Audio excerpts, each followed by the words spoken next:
sandals and shorts, and surf and scuba and sand and sailing and soccer. San Diego, California.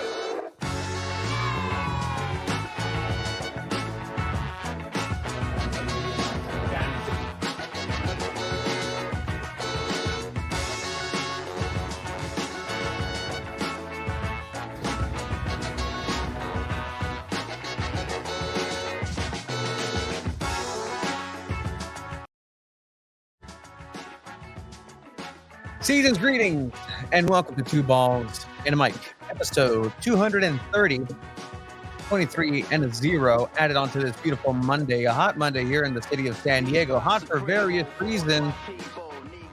Casey Stoney out of San Diego Wave. We're going to get into the fray of what happened with the news that dropped earlier today. Jill Ellis announcing through press release that Casey Stoney is no longer head coach of San Diego Wave. We'll also have a press conference tomorrow. We're going to break that down. We're going to talk about the games and the overall repercussions of this, as well as talking to our friend.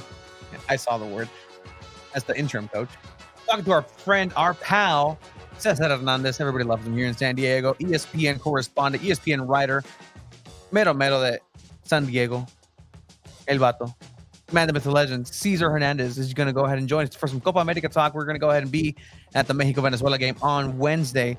We're also going to go ahead and get into El Zarape de San Diego, Chicano futsal, coming in to chat a little bit about an event that they have coming on.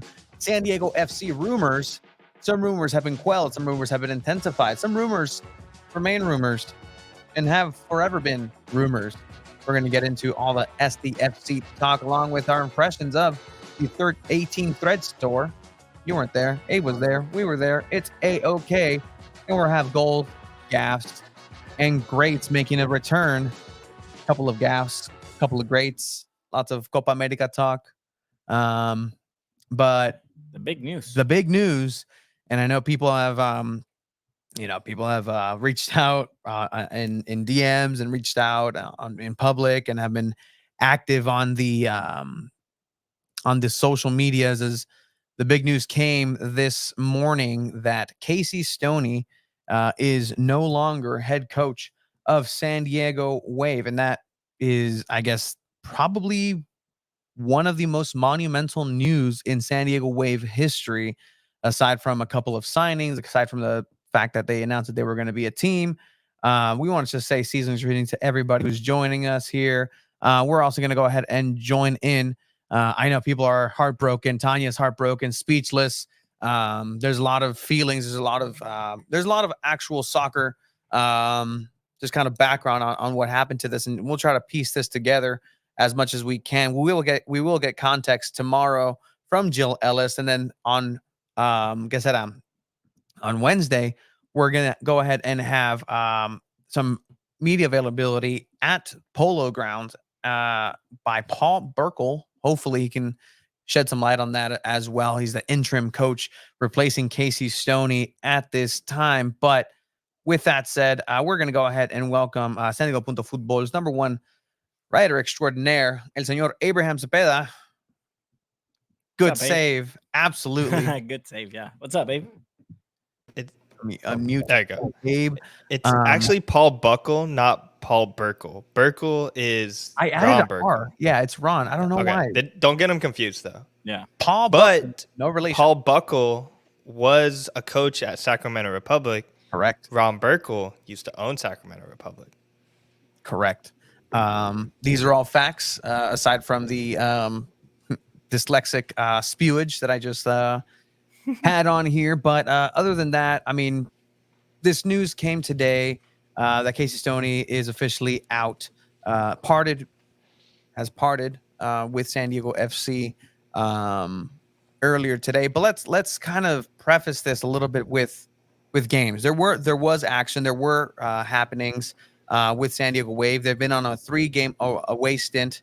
They started over in Washington, D.C., 3 games in 7 days. Then they traveled over to New York. From New York, they went over and traveled down into, down into the mid-south of Texas. a very hot and humid Houston, where out of all these games, 3 games, potential 9 points, they yielded 2. One bad. heartbreaking loss, 2 ties that were rather uninspiring, and that's not something that we've seen. And Abe, you've been critical, and rightly so. That's kind of what you do, is you see the facts, and that's what we talk about here. We see what's going on, and we discuss that, because on paper, San Diego Wave should not be in the position that they are right now. Especially, after these three games. There was a matchup, like I said, in Washington, D.C. that had a heartbreaking tie. We talked about that. Now it's over onto Gotham. That was a bit of a different story. But I mean, I'm just going to give you the floor, Abe. From there, you can take it however you'd like.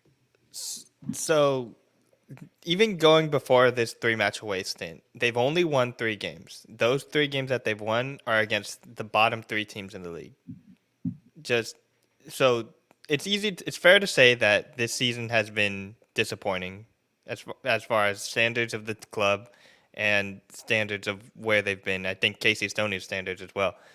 And still, I was completely shocked when this news came across the desk this morning. Like, to fire her was kind of crazy, considering how well she's done in the past seasons. And I'm still honestly really shocked. I don't know if you guys were shocked when you read the news first, but it was just we had been talking about this with a couple of our pals or sources, and just kind of like, even not this weekend, just before, like, what would happen. Like, it was actually this weekend where you and I, Chiba, are in a group chat, and we discussed, like, I think Casey, even through this season, will be safe, at least this season. Going into 2025, maybe that's her last season.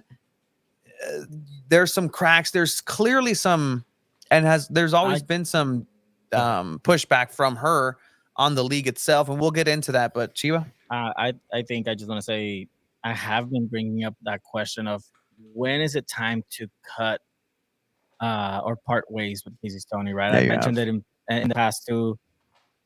Any other club where when you're having this rough of a time with the squad that you have, all eyes go on the coach, and it hadn't seemed like people were paying attention into that.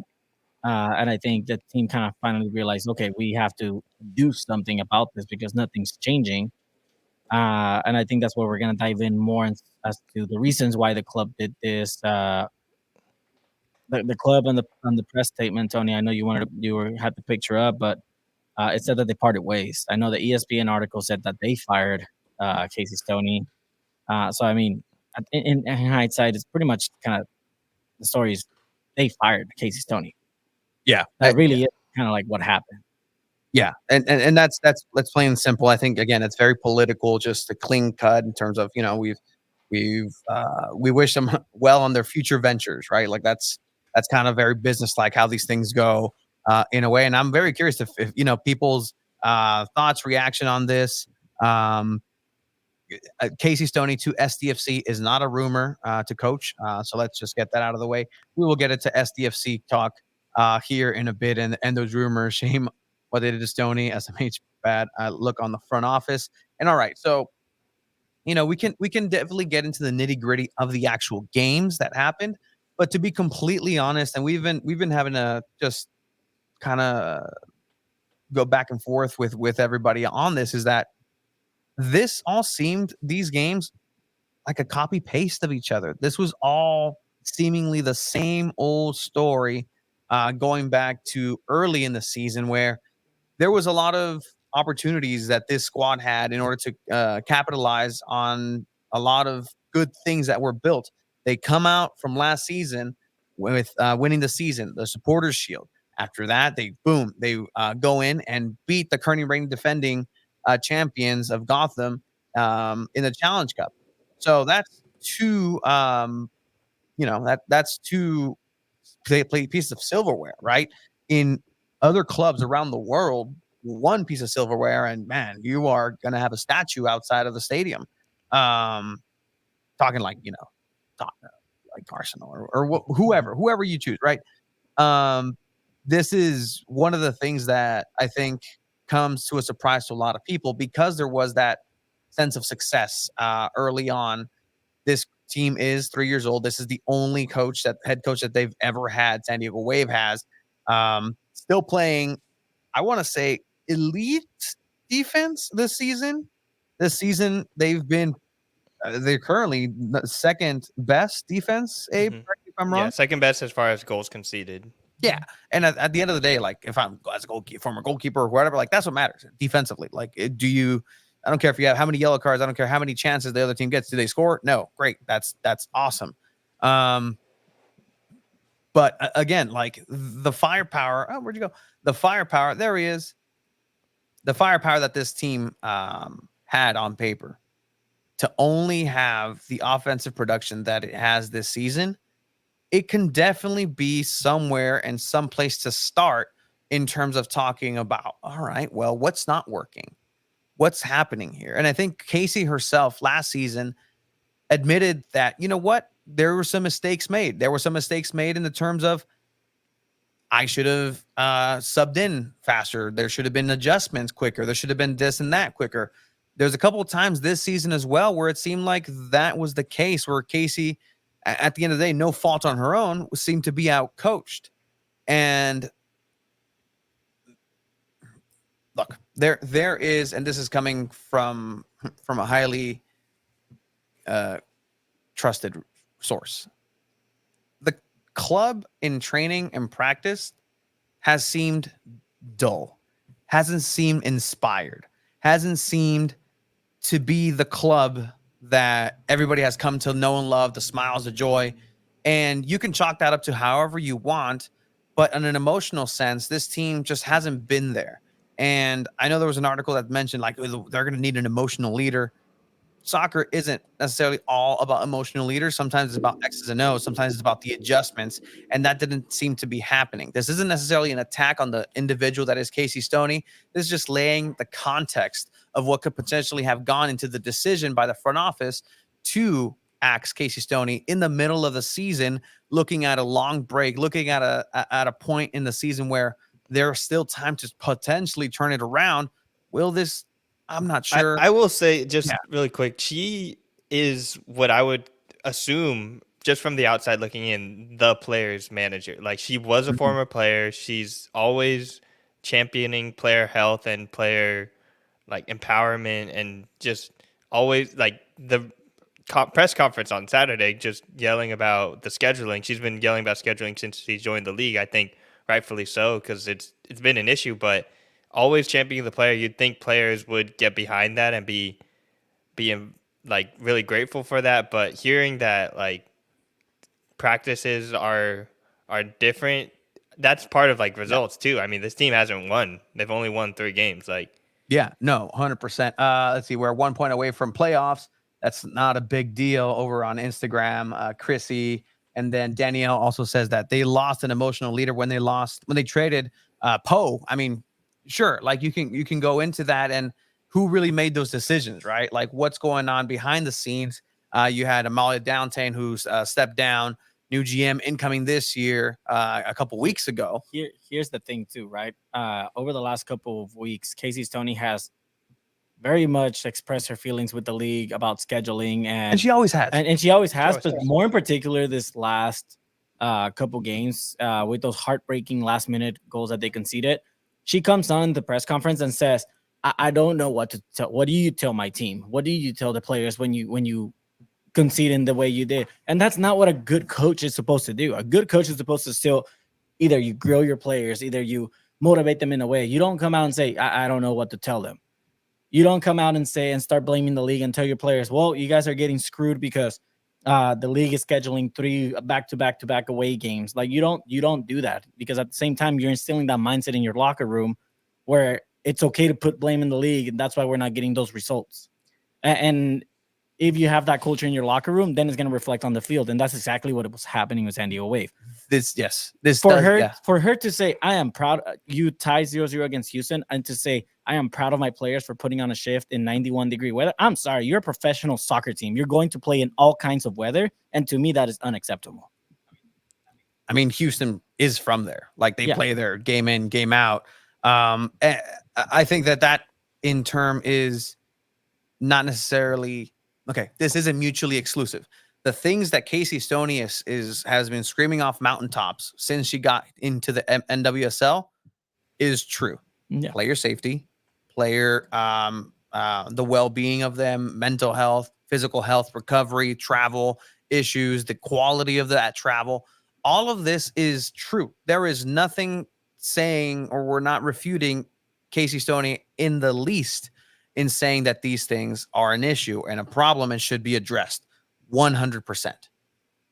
At the same time, there needs to be something else in order to go ahead and move this team forward. And it just didn't seem like it was happening so far this season.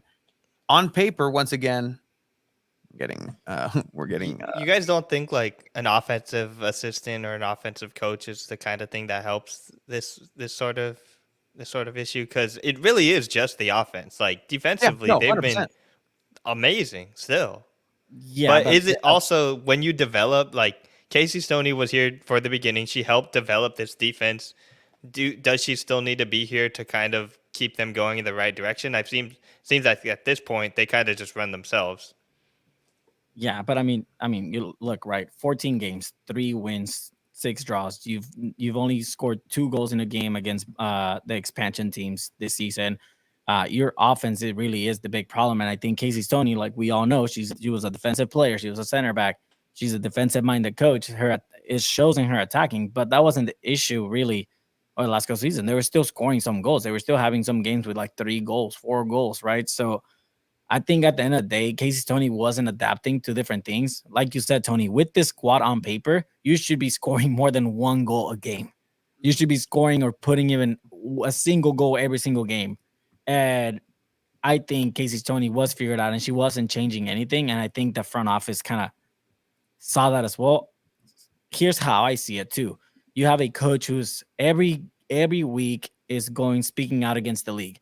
That's already a bad look for the team as a whole with the league. Now that the team, Jill Ellis and front office has to deal with the league. Yeah, no. I don't think take that. I'm not going to take that. No, because the team itself is very supportive of Casey and let her speak her mind in that term. And I'm not going to say that they're happy to fork over fines or anything, but no, I'm sorry, but no, that's not. But at the same time, that's up. No. In the context of the rest of the league, sorry. In the context of the rest of the league, Casey Stoney's the second longest tenured coach, which is kind of nuts. Like, she was on the new team, the new person on the block, and now all of a sudden, Casey Stoney is the longest coach in the league. And I've said it earlier on in the season, she was figured out. Like, we all know exactly how they're going to play. It's predictable. We all know it's all going to start at the center back. We're going to slowly move up, slowly. It was a bit more transitional in the past 2 years, but like when you know that, maybe this is just an NWSL thing where coaches are only going to last like 2 years. Yeah, because it's just the reality of things. Yeah, Tanya. I mean, supportive Casey and speaking her mind, and that was very apparent. And I don't mean to say no. I get it, but at the same time, being so negative like that, your players are hearing that. And like that was to my point earlier too. You're going to instill that mindset where it's okay to just blame the league for things and for these results. I get that. And that, to me, that's not a good thing to have in your club. Okay. Well, and I think this is something that San Diego Wave is really trying to do by getting rid of Casey Stoney. If anything, I applaud San Diego Wave for this because you're trying to make a change to save the season. If you were to keep Casey Stoney, you're going to stay the same. Nothing's going to change. You're not going to make playoffs. So this is San Diego Wave doing something about it. And I'm sorry. Which is fine. Which is completely fine. Like, it's A-okay if you believe that. Shout out Joe Corona for joining us. We're all fans of different soccer teams, right? And we've had our favorite coaches get fired in the worst ways, and it hurts and it's painful. But sometimes it's for the better. Yeah. To add to that context too, right? Like it's the old regime and the old ownership had just extended Casey Stoney to the year 2027. So in that, you start to look like, okay, what was that? Is that just a safety net, security, that a favor perhaps that somebody came in and said, hey, we're going to make sure that you're taken care of regardless of what happens whenever somebody else comes in. Now you have Ashton, who's coming in as the new GM, And maybe And- that's the call right there, because that is somebody in power who has soccer ops influence. And from, again, in the same context of those training sessions and just having that in mind, I do know that there was a lot of power with Casey that extended outside of the duties of a coach. And so when that happens, that creates a natural power struggle. And if that's the case, then one of them is, at the end of the day, the one that makes a decision to either keep you or not. It's not a coach to a GM. I'll tell you that right now. And this was a GM decision picked by Jill Ellis. Jill Ellis is the one that's deciding to move this direction. Jill Ellis came out in the statement with praising Casey and thanking her for really being formative in these early years of San Diego Wave. And I think, honestly, like, at the end of the day, Casey Stoney was a perfect first coach for San Diego Wave, period. Yeah. I really do believe that. In order to grow the game and put the team where it has been and take him to these heights so early in the season, you're looking at other teams that are struggling. You're looking at Utah, who's an expansion team, and like, it's not all dandy and roses. San Diego Wave came in guns a-blazing. Made playoffs. They made playoffs back to back. And first expansion team to make playoffs. yeah, no, I mean, there was a lot there. Yeah, Casey Stoney was very successful with San Diego Wave. And I mean, there has to be more to it, but at the same time, with this team, you should be doing better. And I think I see that comment, right? Like, you don't know that they weren't going to change after the Olympics, but you also don't know that they weren't, like, the way they're playing, it really looked like the way they're playing, it really looked like they were going to stay the same. Nothing had changed in 14 games. Some more kind of context on today's happenings. This news comes down and to the public, and we get the media blast, and just SpongeBob meme, him running around in his own brain with his head on fire, like, what's going on? The players were notified as well. They didn't know, but the players were notified at 11 a.m. During training, during the training window. So again, just kind of understanding just the greater context of what exactly went down. The players were notified there. Honestly, we thought the biggest story and the thing that we were going to go ahead and talk about, other than another San Diego Wave game, and I don't even know if it's a tie, it's a loss, like, it's just a game at this point. I thought the biggest story was going to be like, what's this excused absence for Alex Morgan? Like, what does that even mean? Like, is this hopefully everything is okay? Hopefully something isn't wrong. And, obviously that's a designation that the league has as an excused absence for a reason. But I thought that was going to be the biggest story. Clearly it's not. Let's hear a little bit from the actual press conference. Abe, you had something you wanted to add real quick? I was just going to add that when Casey Stoney came on, I think we'll go into it later, just talking about the legacy of what she brought, but we can talk about it later. Let's start with the press conference first. All right. So this was the post-match press conference after the Houston Dash game. A lot of similar energy, honestly, from the past two away press conferences where, I mean, you don't want to beat a dead horse and just say, Casey, like, what's going on? And then you could say, copy and paste the same press conference. You could have copied and pasted times 3. This one had a little bit more oomph. I was the first question. I did waffle. Definitely waffled. 100%. I will take responsibility on that. What does waffling mean? Just like keep going and like, yeah. Okay. Yeah, no, it's exactly what it means. It's just kind of filibustering. Sometimes you just have to ask the question. Yeah, no, 100%. And you went for 45 seconds, bro. I did go for 45 seconds. I was trying to add context. I was trying to add some zhuzh. You legit pissed her off. I legit pissed her off. Maybe it's your fault. It's on. I think you got her fired, Tony. Full press conference available on San Diego Football's YouTube.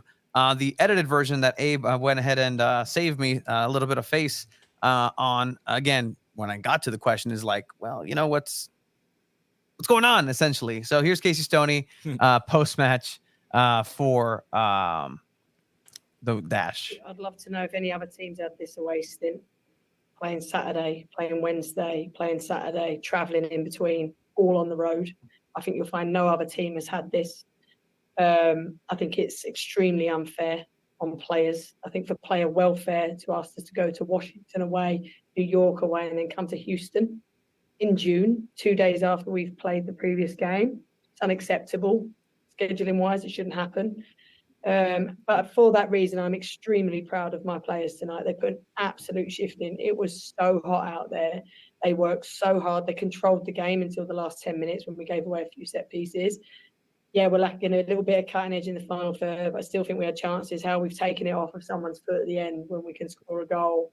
That's just where we're at right now. But huge credit to my players tonight. Absolute shift in these conditions with 48 hours travel.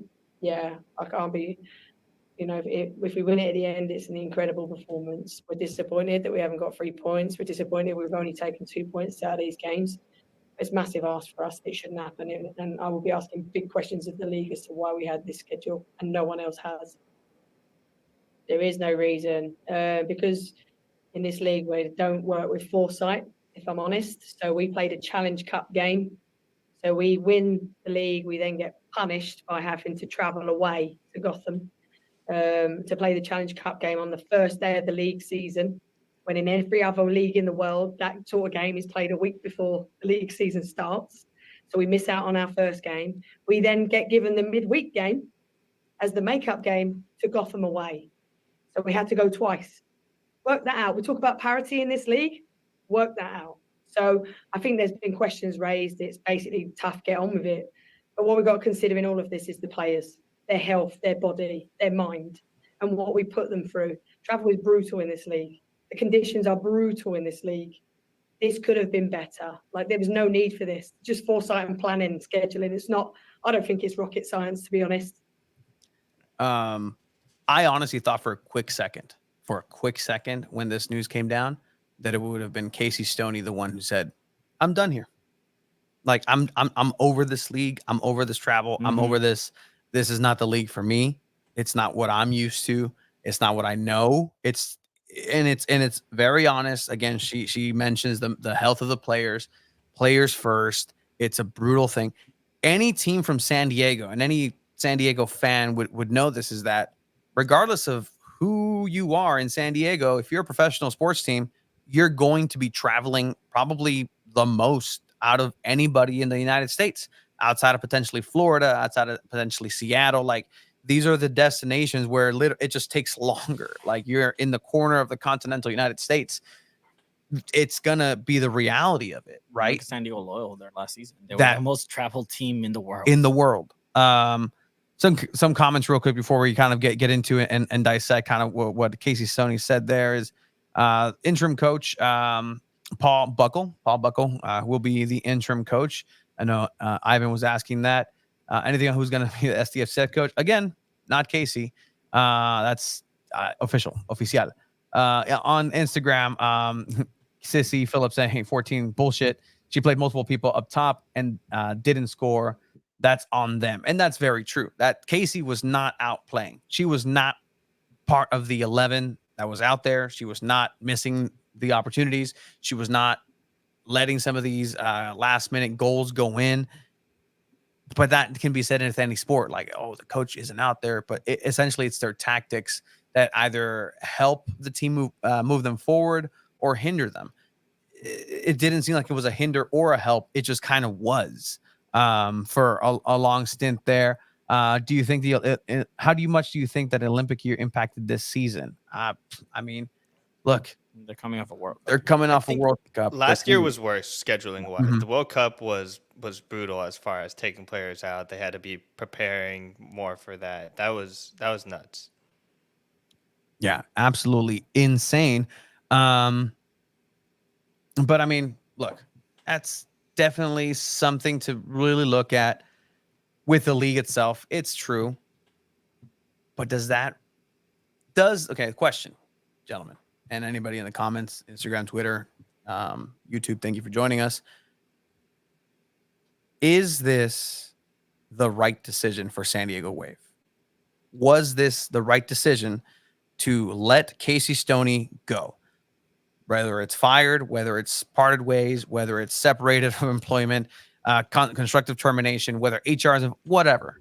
Is this the best thing, a good move for the squad, the team, San Diego Wave moving forward in 2024? Anybody could take it. I think for 2024, and probably you got to always think about beyond, this is the, it's not ideal, but when you look at the context of the scheduling of soccer across the world, like the other teams are in their off season right now. All the other leagues are in the off season right now. Only in the US are they playing soccer still, you know? So when you realize that there's not going to be a lot of coaches available if you wait until October when the season ends in the NWSL. You do it now, and now you have a lot of coaches from England, Europe, Mexico, wherever you want that can interview. They can do this global search, have more conversations, and even after this Olympics, maybe there's a coach that stands out there that they can choose and decide to hopefully bring over to San Diego. So timing wise, it makes sense. It makes sense. And you never know. Interim coaches could always become head coaches as well. It happened with Becky Tweed last season with Angel City. And Angel City, they turned around their season completely when they fired Freya Coombe, I believe it was. And yeah, Becky Tweed changed everything with that team, and then they made a playoff push. So that could be what's in Wave's future with this new coach. But we're just going to have to wait to see. I do agree with Abe. I think timing wise, it does make sense just because you're also going to go into this month of Olympic break, month of no NWSL, and you're going to have that tournament against the Liga MX Femenil teams, right? I mean, which at the end of the day, what's more important, that tournament or the NWSL? NWSL by far, right? Yeah. I do think, like nothing seemed to be changing. And I think we can all agree that the team just didn't look like their old self, and I think it just should have been up to Casey Stoney to make sure to make some drastic changes, and those changes didn't seem to be happening. But how can you make changes when you have the same exact player? Like, I think a big issue is like the roster construction and the way certain players have been playing. Like, this midfield has not gelled well in creating great opportunities. I mean, Chivas retired Abby Dahlkemper multiple times. There's Emily Van Egmond, who's been not great this season. But I mean, you can change things at training. I mean, we've heard too that training has not looked at its peak. Hasn't been good. So you got to change something up. It doesn't necessarily mean you need to change your lineup. It definitely means you have to change your tactics, and that doesn't seem to be the case. It doesn't mean you need to start playing Alex Morgan at the wing or at the center mid position. It just means you have to change something tactically. And I think tactically. Okay, so CC over on Instagram commenting, what changes? What are you talking about?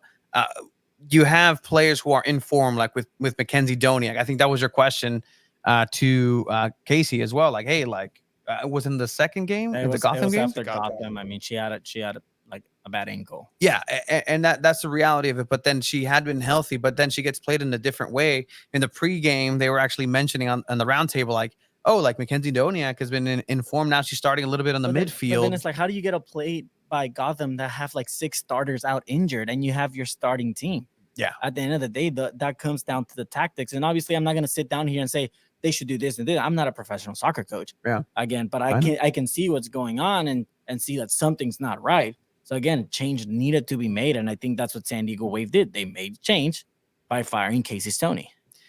That's the change. I think Megan makes a good point that you never see a coach get fired when they're at the middle of the table.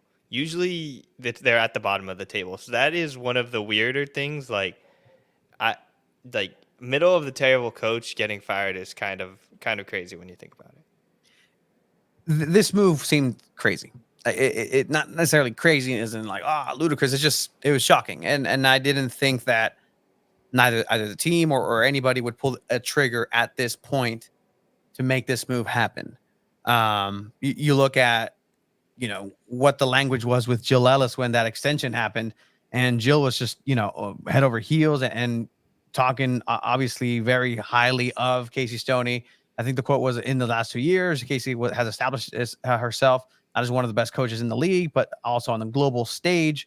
When we brought Casey on, said Jill, there was a vote of confidence and exceptional qualities of leadership, coupled with her extensive experience as both player and coach at the highest levels. would make the perfect fit in San Diego, and she has more than exceeded our high expectations. Her commitment, passion for winning, developing our young players, and loyalty to this club and city speaks volumes to who she is as a coach and as a person. That was 6 months ago from Jill Ellis, who we will hear from tomorrow. And we'll get more clarity. And we are. What do we want to find out from that? What do we want to find? Is there anything? I mean, I am curious Jill, to see. why? I am curious to see if it was also kind of like a conversation with Casey saying, and just Casey expressing, I can't do this anymore, and then that's them parting ways, instead of actually her just being you're fired, like, bye. So I do hope Joe Ellis can give a little bit more clarity on that, because I can very much see Casey Stoney just being over this league as a whole. And I can see her just going back to England, where she was a top candidate for Chelsea, and she turned it down to stay at San Diego not too long ago. I've seen. Yes. I don't know if she automatically is gonna leave the U.S. though. I've seen Angel City fans going crazy, hoping they get her. Like a lot of even Meg Linehan said coaches and opposing teams are gonna be calling Casey's agent, which is like Meg Linehan's like the top reporter in women's soccer. So when she says that, I think there's got to be some truth to that. Like a lot of other teams are gonna try and get at Casey Stoney. I mean, this is going to be an ongoing story. It's going to be an ongoing discussion that's going to happen again. Press conference tomorrow with Jill Ellis. Wednesday, we will be out at training. And I mean, it's going to be an interesting thing.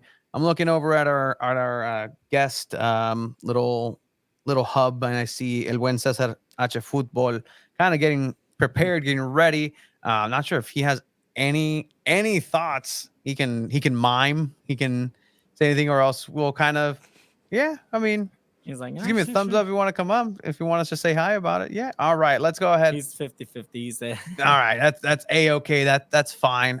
We'll just kind of bookend this, because again, the games itself, same thing, same story. At the end of the game, we'll talk about what happened at the end of the game here at Houston. It's going to make our goals, gaffes, and greats.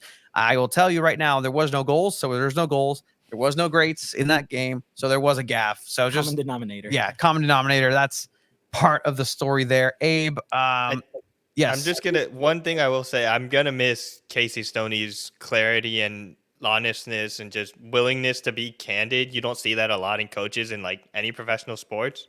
Like to yell about a lot of these things that she's talked about has been refreshing, especially compared to at a time in like San Diego soccer when we were listening to Landon Donovan quotes. It was not great. Just, hey, I think we play well. Like performance. And I think Casey Stoney was yelling and like getting fined consistently in her first season in the league. That was refreshing to hear, I think, and I am gonna miss that. It's crazy though. Just to put the context of like, sports at the end of the day, it's a silly thing. People get upset at me sometimes because they say it's just a game. It is, but at the end of the day, it is life and death, or just life in general. Outside, Casey was very cordial to us. We had a couple of private conversations with Casey and recognized it, like, hey, you guys are the only ones that asked me about soccer. I was like, yeah, no, we want to stimulate that mind that you have at the end of the day. And again, in context with her personally is that she had just brought her family over across the pond. Like that was something that she was working for quite some time. And that's just a reality of the business aspect of sports and soccer on a global scale, on a professional level. Like these are the high watermarks that, these players and staff really kind of strive for in terms of excellence at the end of the day. So as the person, Casey Stoney, I will definitely miss, and I hope we run into her soon, just in any context, because again, it was an absolute pleasure to have Casey, be on the show and talk some X's and O's at that same time. But hey, that's what we have now. Now, if Paul Buckle comes in, wins the next 2 games, which aren't very easy, and then goes into the break, 5 goals in a game. Yeah, like, do you keep him? Do we then still look on a global scale, as Wave said?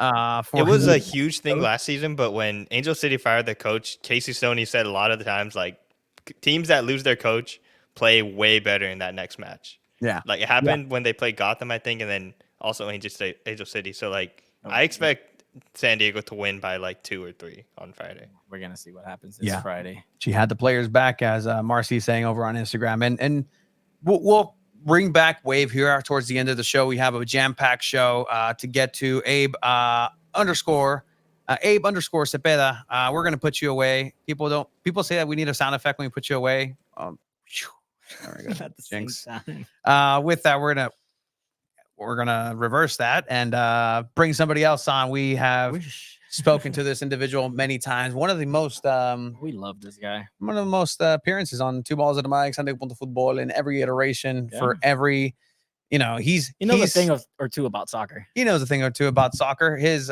Twitter handle, Cesar H Football, indicates that. We're going to go ahead and welcome from ESPN, from the Mexican Soccer Show, o sea, de donde quieras, your friend, your pal, Cesar Hernandez. Cesar. Hey, everybody.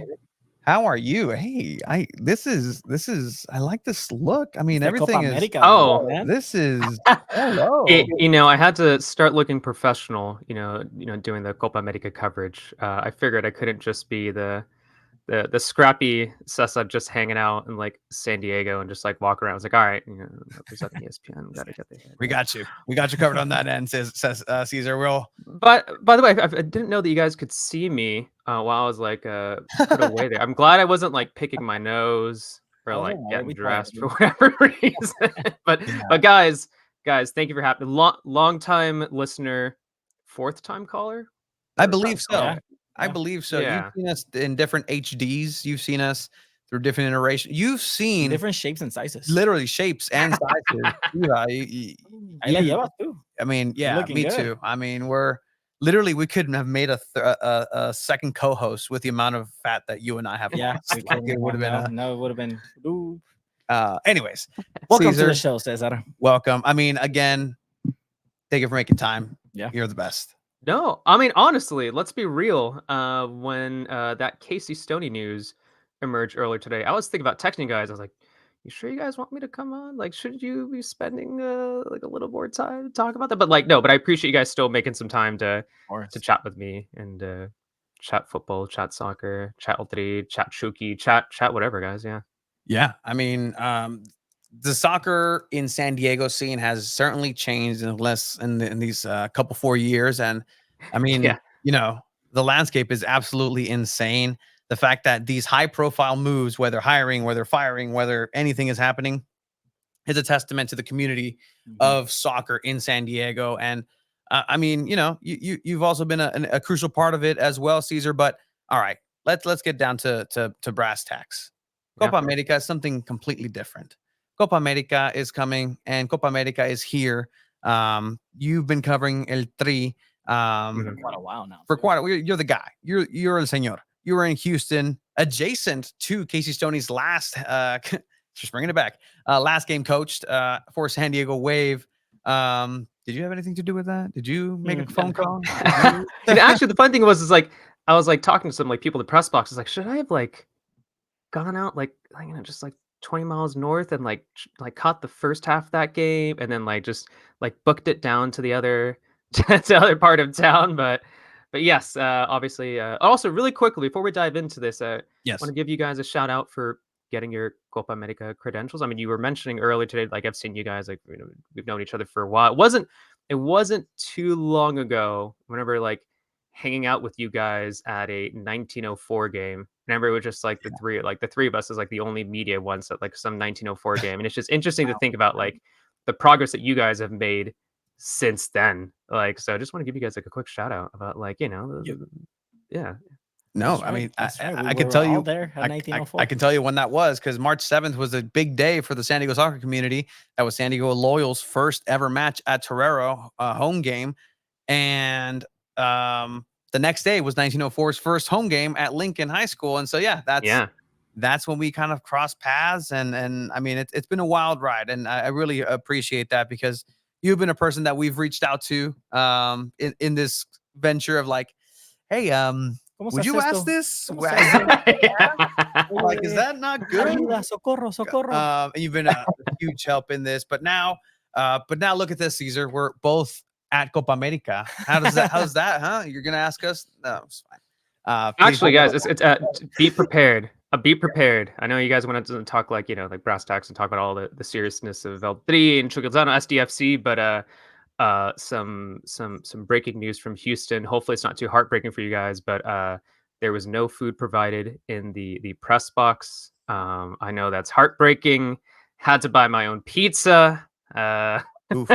I will say I don't think we're for gonna giving some listeners a little like peek behind the curtain. I feel like sometimes like 20 to 30% of the fun of covering these games is just like the exciting meals you get to have sometimes at these soccer games. And not gonna lie, I was a little heartbroken that I had to pay for pay for I know that's just what fans do. So it's like I can't pretend as if we're not in privileged positions here. But yeah, no press box meal. So we'll see what happens in Los Angeles. Oof. Chiba, I'm so Are sorry. we gonna go? It's okay, Caesar. I haven't eaten solid food in 2 months. This is Oh, my gallon oh, class, oh, and I've been dang, on man. steaks for 2 months, and it's okay. It's okay for right now. Now It's okay. No, but it's a huge thing All right, that we'll see what happens in we've LA. enjoyed. But Cesar, you were there in Houston Yeah. for the first game of Mexico against Jamaica. How was that experience? What was the atmosphere like in Houston? And I mean, overall, the result, Mexico got the win, but it was a rough game. Just like the field. Yeah. Yeah. Yeah. Yeah. It was hot. It was humid.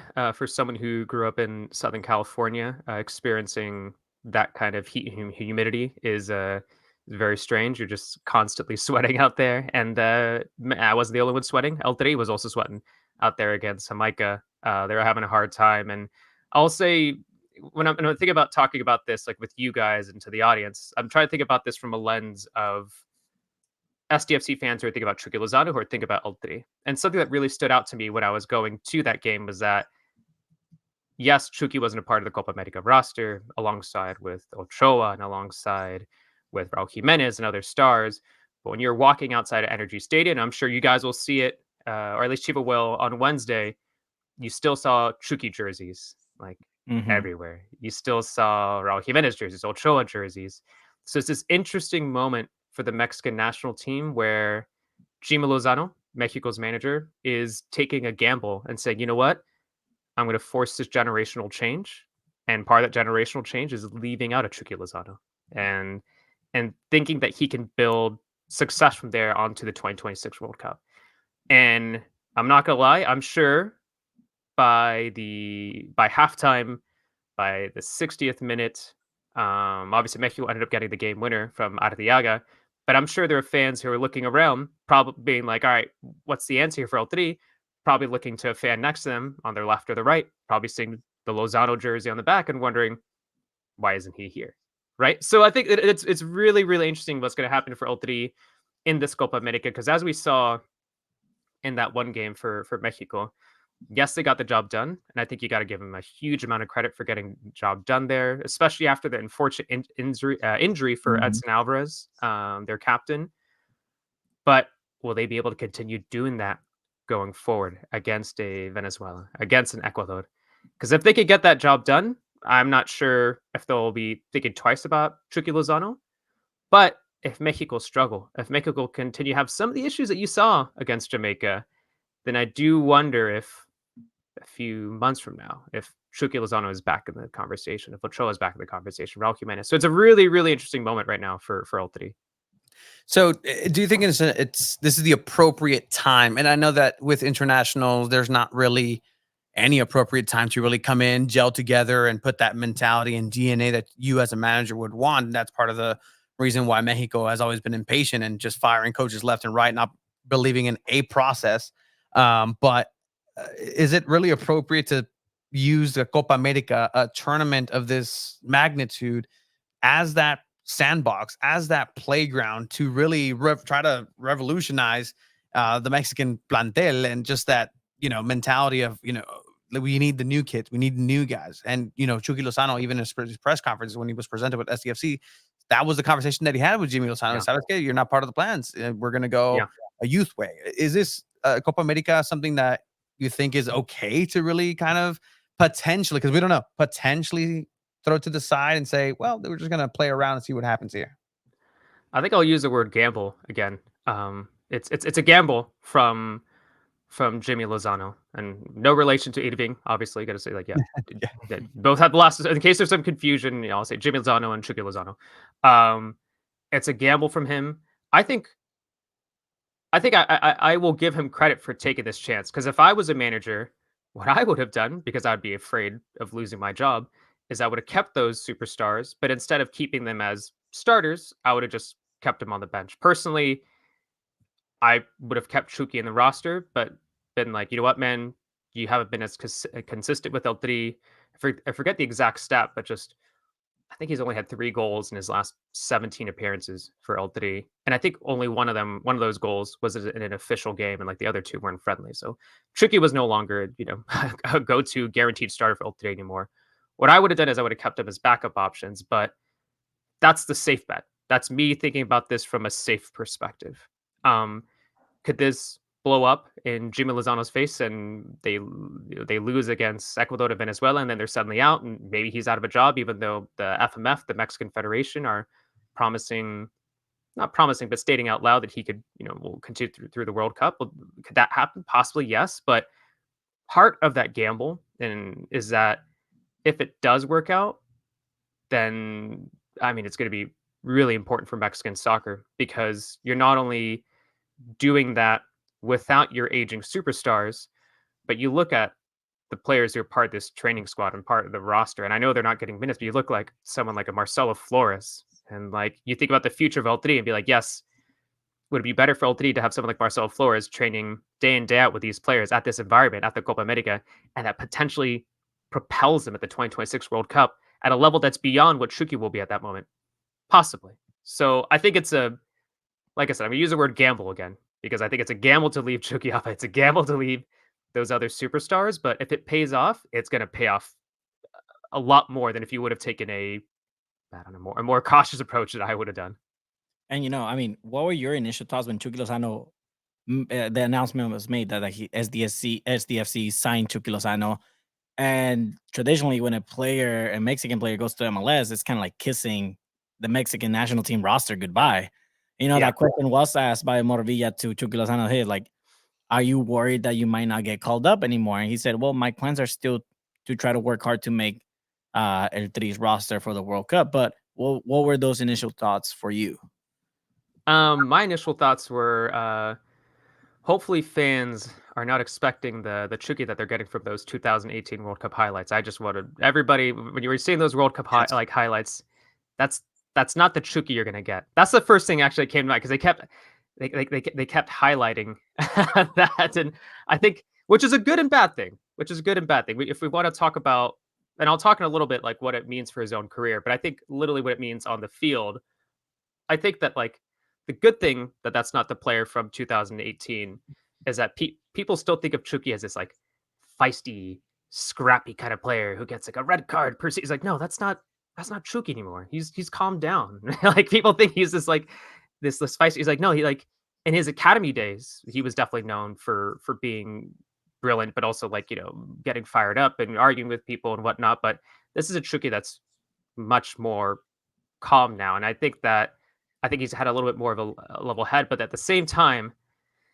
that Chucky from the 2008 World Cup, like you just do some simple math. If I remember correctly, like he was 22 when that moment happened at the 2008 World Cup. Like it's when you think about, and what I keep thinking about is like a little over a month from now, by next year, by the middle of the debut season, he'll be 30 years old. Technically, he's still very good, but he doesn't have the same pace. He's not the same. Doesn't have the same 90-minute energy. He's not the same finisher. That being said, he's going to be a fantastic player in Major League Soccer. We could also talk about the unfair comparisons people are making with Carlos Vela. Like that's strange too. I don't think he's ever at the level of a Carlos Vela. I think that's unfair to put Chucky at that level. I still think that Chucky is going to be a fantastic player in Major League Soccer, but I think to go back to your initial thoughts on his career with El3, like he's going to have to hit close to what Carlos Vela was doing in order to return to El3. I think it's. I mean, you look at, like I crunched numbers recently. Right now in the Jimmy Lozano era, since he's taken over last summer, there's only been one player There's only been one appearance actually made by a Major League Soccer player, and that was Ache Ache, I say last September, last October. That is the only Major League Soccer player that has been able to do that under the Jimmy Lozano era. So it's not as if, and if you look back in recent years too, it's like it's only like a Jimmy Lozano thing. It's difficult for players to make that leap from Major League Soccer to L3, especially if you're an aging player. So I think Chucky is capable of being at a really high level to return to the conversation with L3, especially if Mexico, has some issues this summer at the Copa America. But in the same manner that Jimmy Lozano took a risk by dropping him, Chucky Lozano is also taking a similar risk by going to Major League Soccer. Now, we could talk about the benefits of his own personal life, and you hear the reports of $7 to $9 million like per year, and I don't blame the guy for wanting to do that, right? sure. Like I would also be thinking about that too. I would be thinking about my family.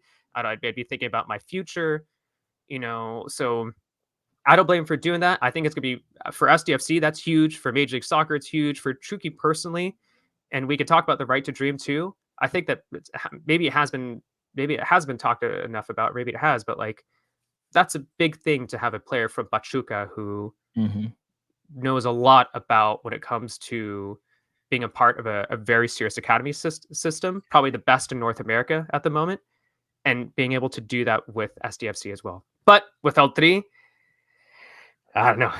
That's tough. That's tough. And Cesar, I mean, you had an article right on his comments to ESPN Netherlands right before this announcement where he expressed that he would much rather go to Liga MX and potentially back to Pachuca over joining an MLS club. And do you feel like that was just more of a negotiation tactic on his part, just saying, oh, let me kind of like say this to maybe get a little more from SDFC? But what happens there, right? When he says something, but then it turns out to be the opposite. Because it sounds like he was like on board since day one. He heard Right to Dream and he was like, "See, vámonos." Like, Yeah. as soon as And then he goes over here and says, well, no, I'd rather go to Pachuca. Yeah. That one's a tough one. That one I don't know. Obviously you hear a lot of things about players being interested, or they're rumored to be a part of this team or that team, but at that kind of level, when they decide to make that comment, I'm not sure. I think I kind of use like an Occam's razor kind of like situation here. Is like, what's the most obvious kind of explanation? And it's probably, he used that as an opportunity to possibly like increase the salary or something. But to be perfectly honest, I'm not entirely sure. But I do wonder if that was part of a strategy to, sweeten the deal, if you will. But who knows? Maybe it was. I will say maybe it was taken a little bit out of context. So if I remember correctly, it was a rapid fire question that ESPN Netherlands, were my colleagues over at ESPN Netherlands were giving him. It's like, would you rather do this or that or this? And they're like, would you rather play Liga MX or MLS? And he was like, Liga MX. So I don't. Maybe it was a slip up. It wasn't like it was this long answer. He's like, you know what? I love Liga MX. It's the greatest. Maybe it was a personal slip up from him too. Maybe things are going great with the conversations with the SDFC, and then he was like, "Oops, I didn't mean to say that. I'd rather play Liga MX." But yeah, I think the most for me, and like I said, I don't know the details of this situation specifically, but maybe it was a tactic from him, but I'm not entirely sure. And overall, and I think we've been talking about this since the beginning of MLS, and you touched on it there with Chucky and the Pachuca Academy, and the academy aspect of SDFC that's going to be coming in through Right to Dream is an interesting prospect, and something I'm never going to blame San Diego FC for not doing is being ambitious. The ambition that they have with the project of Right to Dream can be something that revolutionizes the MLS and just soccer in North America for many, many different reasons. One being, obviously, they can scout into Mexico. They can bring talent over. We discussed a little bit as far as, look, is a family in deep Mexico gonna want their kid to go play for their childhood, team and say, "Oh, voy a jugar para la Chivas, voy a jugar para el Cruz Azul," like that's my hometown? Or you have a tío that lives in Tijuana. You're going to go ahead and move up there. You're going to go ahead and be here a little bit. You're going to get scouted by SDFC, come over to the United States, get an education, have a chance and a pathway, not just for yourself, But even if it doesn't work, you can potentially bring your entire family over for a better life in the United States. That over playing in your childhood dream team, those things really weigh, and that's a reality of these things. Do you think that's going to be something that happens throughout? Like that's going to be a story that we're going to be hearing, just like we hear Joe Corona's story, like he was crossing every day, like blah blah blah blah blah. Like this kid came from how he was raised a Jaguares fan, and that team disappeared. Now it came back, but now he's playing here for Right to Dream and SDFC. Like, are we going to see more of those stories, you think? 100%. I think so. I think so because it's very unique what SDFC is doing. And I think that like there are a number of things that fans and media have been critical about when it comes to SDFC, and I've been part of some of those criticisms. But I think one thing that I mean, you look at it like in every way, and it's just like Right to Dream is fantastic what they've done. And I was recently chatting with an MLS scout, and I was just asking about Right to Dream, and they were just like they just had nothing to say, but just like extremely positive things about Right to Dream. So I think when you incorporate that with the ability to scout some of that Mexican talent, it could be possibly huge. It could be possibly huge for L3. It could be possibly huge for the US men's. It's really really exciting to think about. And I think that it's funny because like and I'll be writing about this eventually. Who knows when the articles will come out? July, August. But, like there's like it's gonna be a while.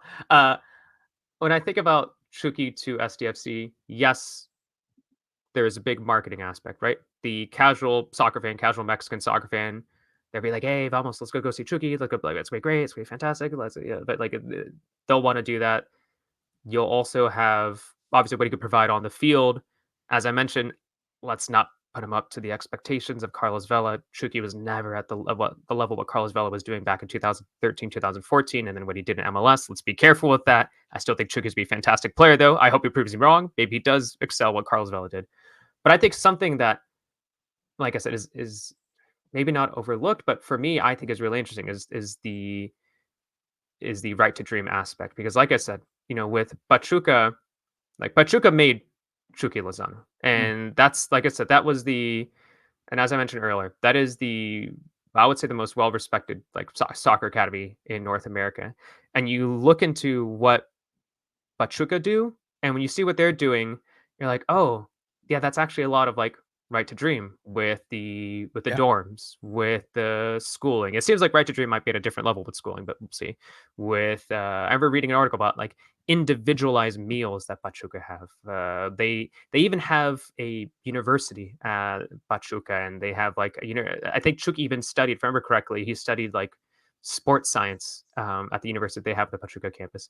So you think about someone who really owes their career to what Pachuca did, and now he'll be able to kind of possibly leave a legacy with SDFC by recognizing, hey, there are all these academy players around, there are all these young players around, and he'll be able to like put an arm around their shoulder and be like, hey, I did the same thing.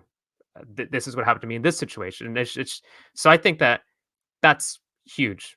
That's immense. It's not just bringing a marquee Mexican national team player. It's not just bringing someone who actually has the talents to do well in Major League Soccer, but it's someone who went through the same system that a lot of these players are going to be doing through Right to Dream in San Diego, and that could be huge because I've talked to people about it before, but when I think about what SDFC can do, I think about Pachuca, and I'm just saying Pachuca all the time, and I'm going to continue to make comparisons because that is what I think about. Pachuca are a team who are not only providing opportunities for up and coming talent and have excellent academy system, but they're finding success with it. And and it's tough to do. It's tough to produce young talent and find success with it. But that's what Pachuca have been able to do by finding the right balance of creating these opportunities for young players and then having the balance with like good international players. And that's exactly what I'm thinking that like SDFC could possibly do. So I think by having Chucky in there, that's huge. That's like I said, that's massive, regardless of what he could do on the field, regardless of what his marketing potential and what he could bring to the fan base. It's like that impact, and I'm sure going in his mind, he's probably wants to leave a legacy when it comes to that too, because he's let's be real here. He's going to be turning 30 next year. Yeah. So, what do you think? Right? Say everything works out. Jimmy Lozano doesn't get fired after this Copa America. That seems to be a trend with Mexico over the last decades. Bro, it's Uh, fine. La Volpe is gonna coach him in the. No, Aguirre is going to come back. What type of season in the MLS with SDFC do you think Chucky would need to have in order to be considered or even get called up for a spot in the 2026 World Cup? Because I mean, again, once you're in the MLS, it's very hard. Like we've seen it with HH, we've seen it with Chicharito, we've seen it. I mean, Carlos Vela was a little different of the situation, right? But what type of season do you think Chucky would need to have to be able to be in this roster? It's got to be an MVP caliber like season. That's the bottom line. And I think and maybe that's good news for SDFC fans. If we're looking at a silver lining here for SDFC fans, you have a player now who really needs to step up. Not just being a decent, week in, week out player, because those kind of players in Major League Soccer, regardless of what kind of veteran status they have in L3, like they don't always get called up, to the national team. So maybe that's a good thing for SDFC fans, is to know that Shuki should and will be extremely motivated to really step up. So I think he has to hit the ground running. He has to have an MVP. And what I mean by MVP is not MVP of the team, but MVP for all of Major League Soccer, to at least be in the running. And that's going to be tough in a debut season. That's going to be tough as he gels with his teammates, especially since he's still going to be with PSV through the rest of the year. So I'm not sure if he could do it.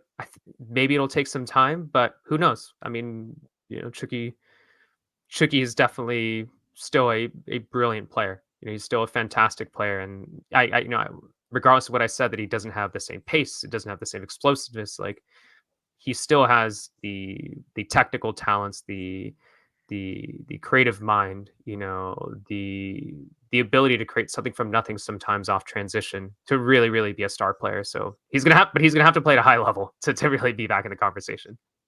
Yeah, and it's not going to be a team of one. It's not going to be Team Chucky, right? Like, he does have the support of the other 10 players that are coming in who are yet to be named. We have Marcus Invartsen, you have Jeppe Sverskov, who is part of FC Northland, part of the Right to Dream project, part of that DNA that's already coming in.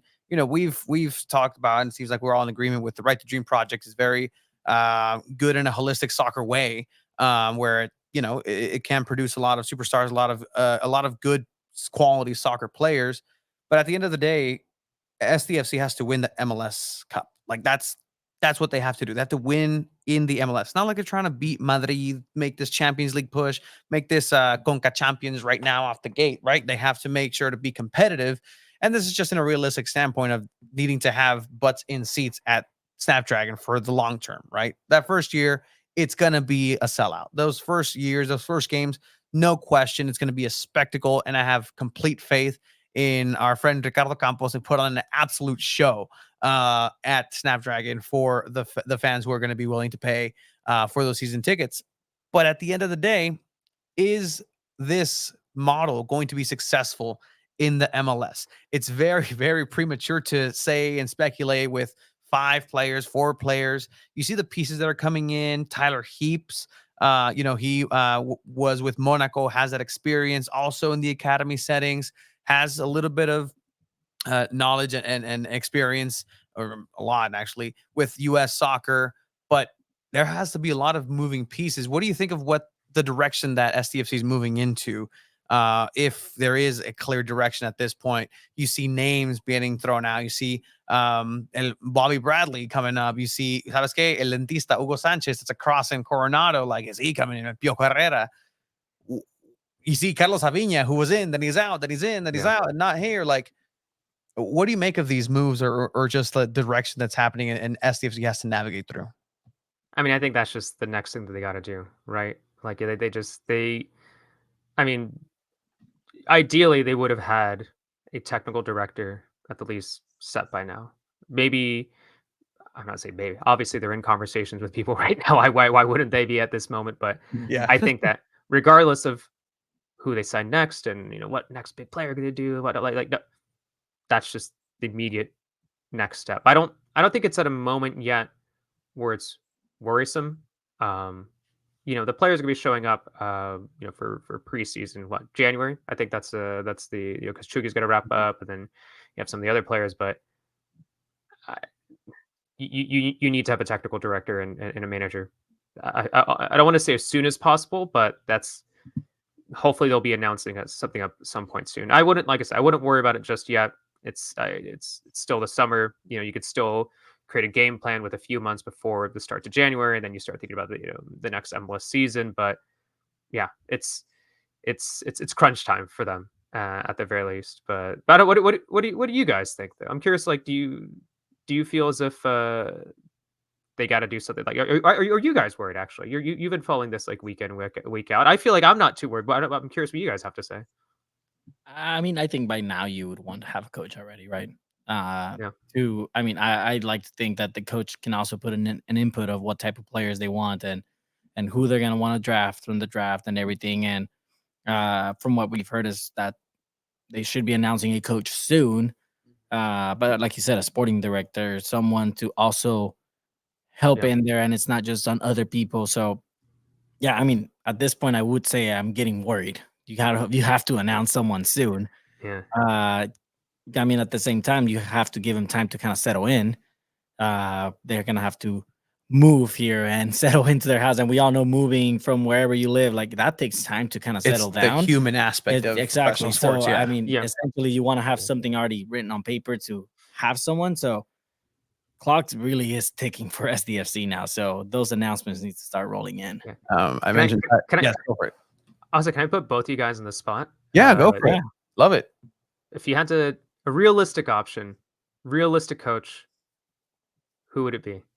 Realistic, if you're thinking like, but oh, okay, all right, all right. No, nose goes. I No, mean, go. You go first this time.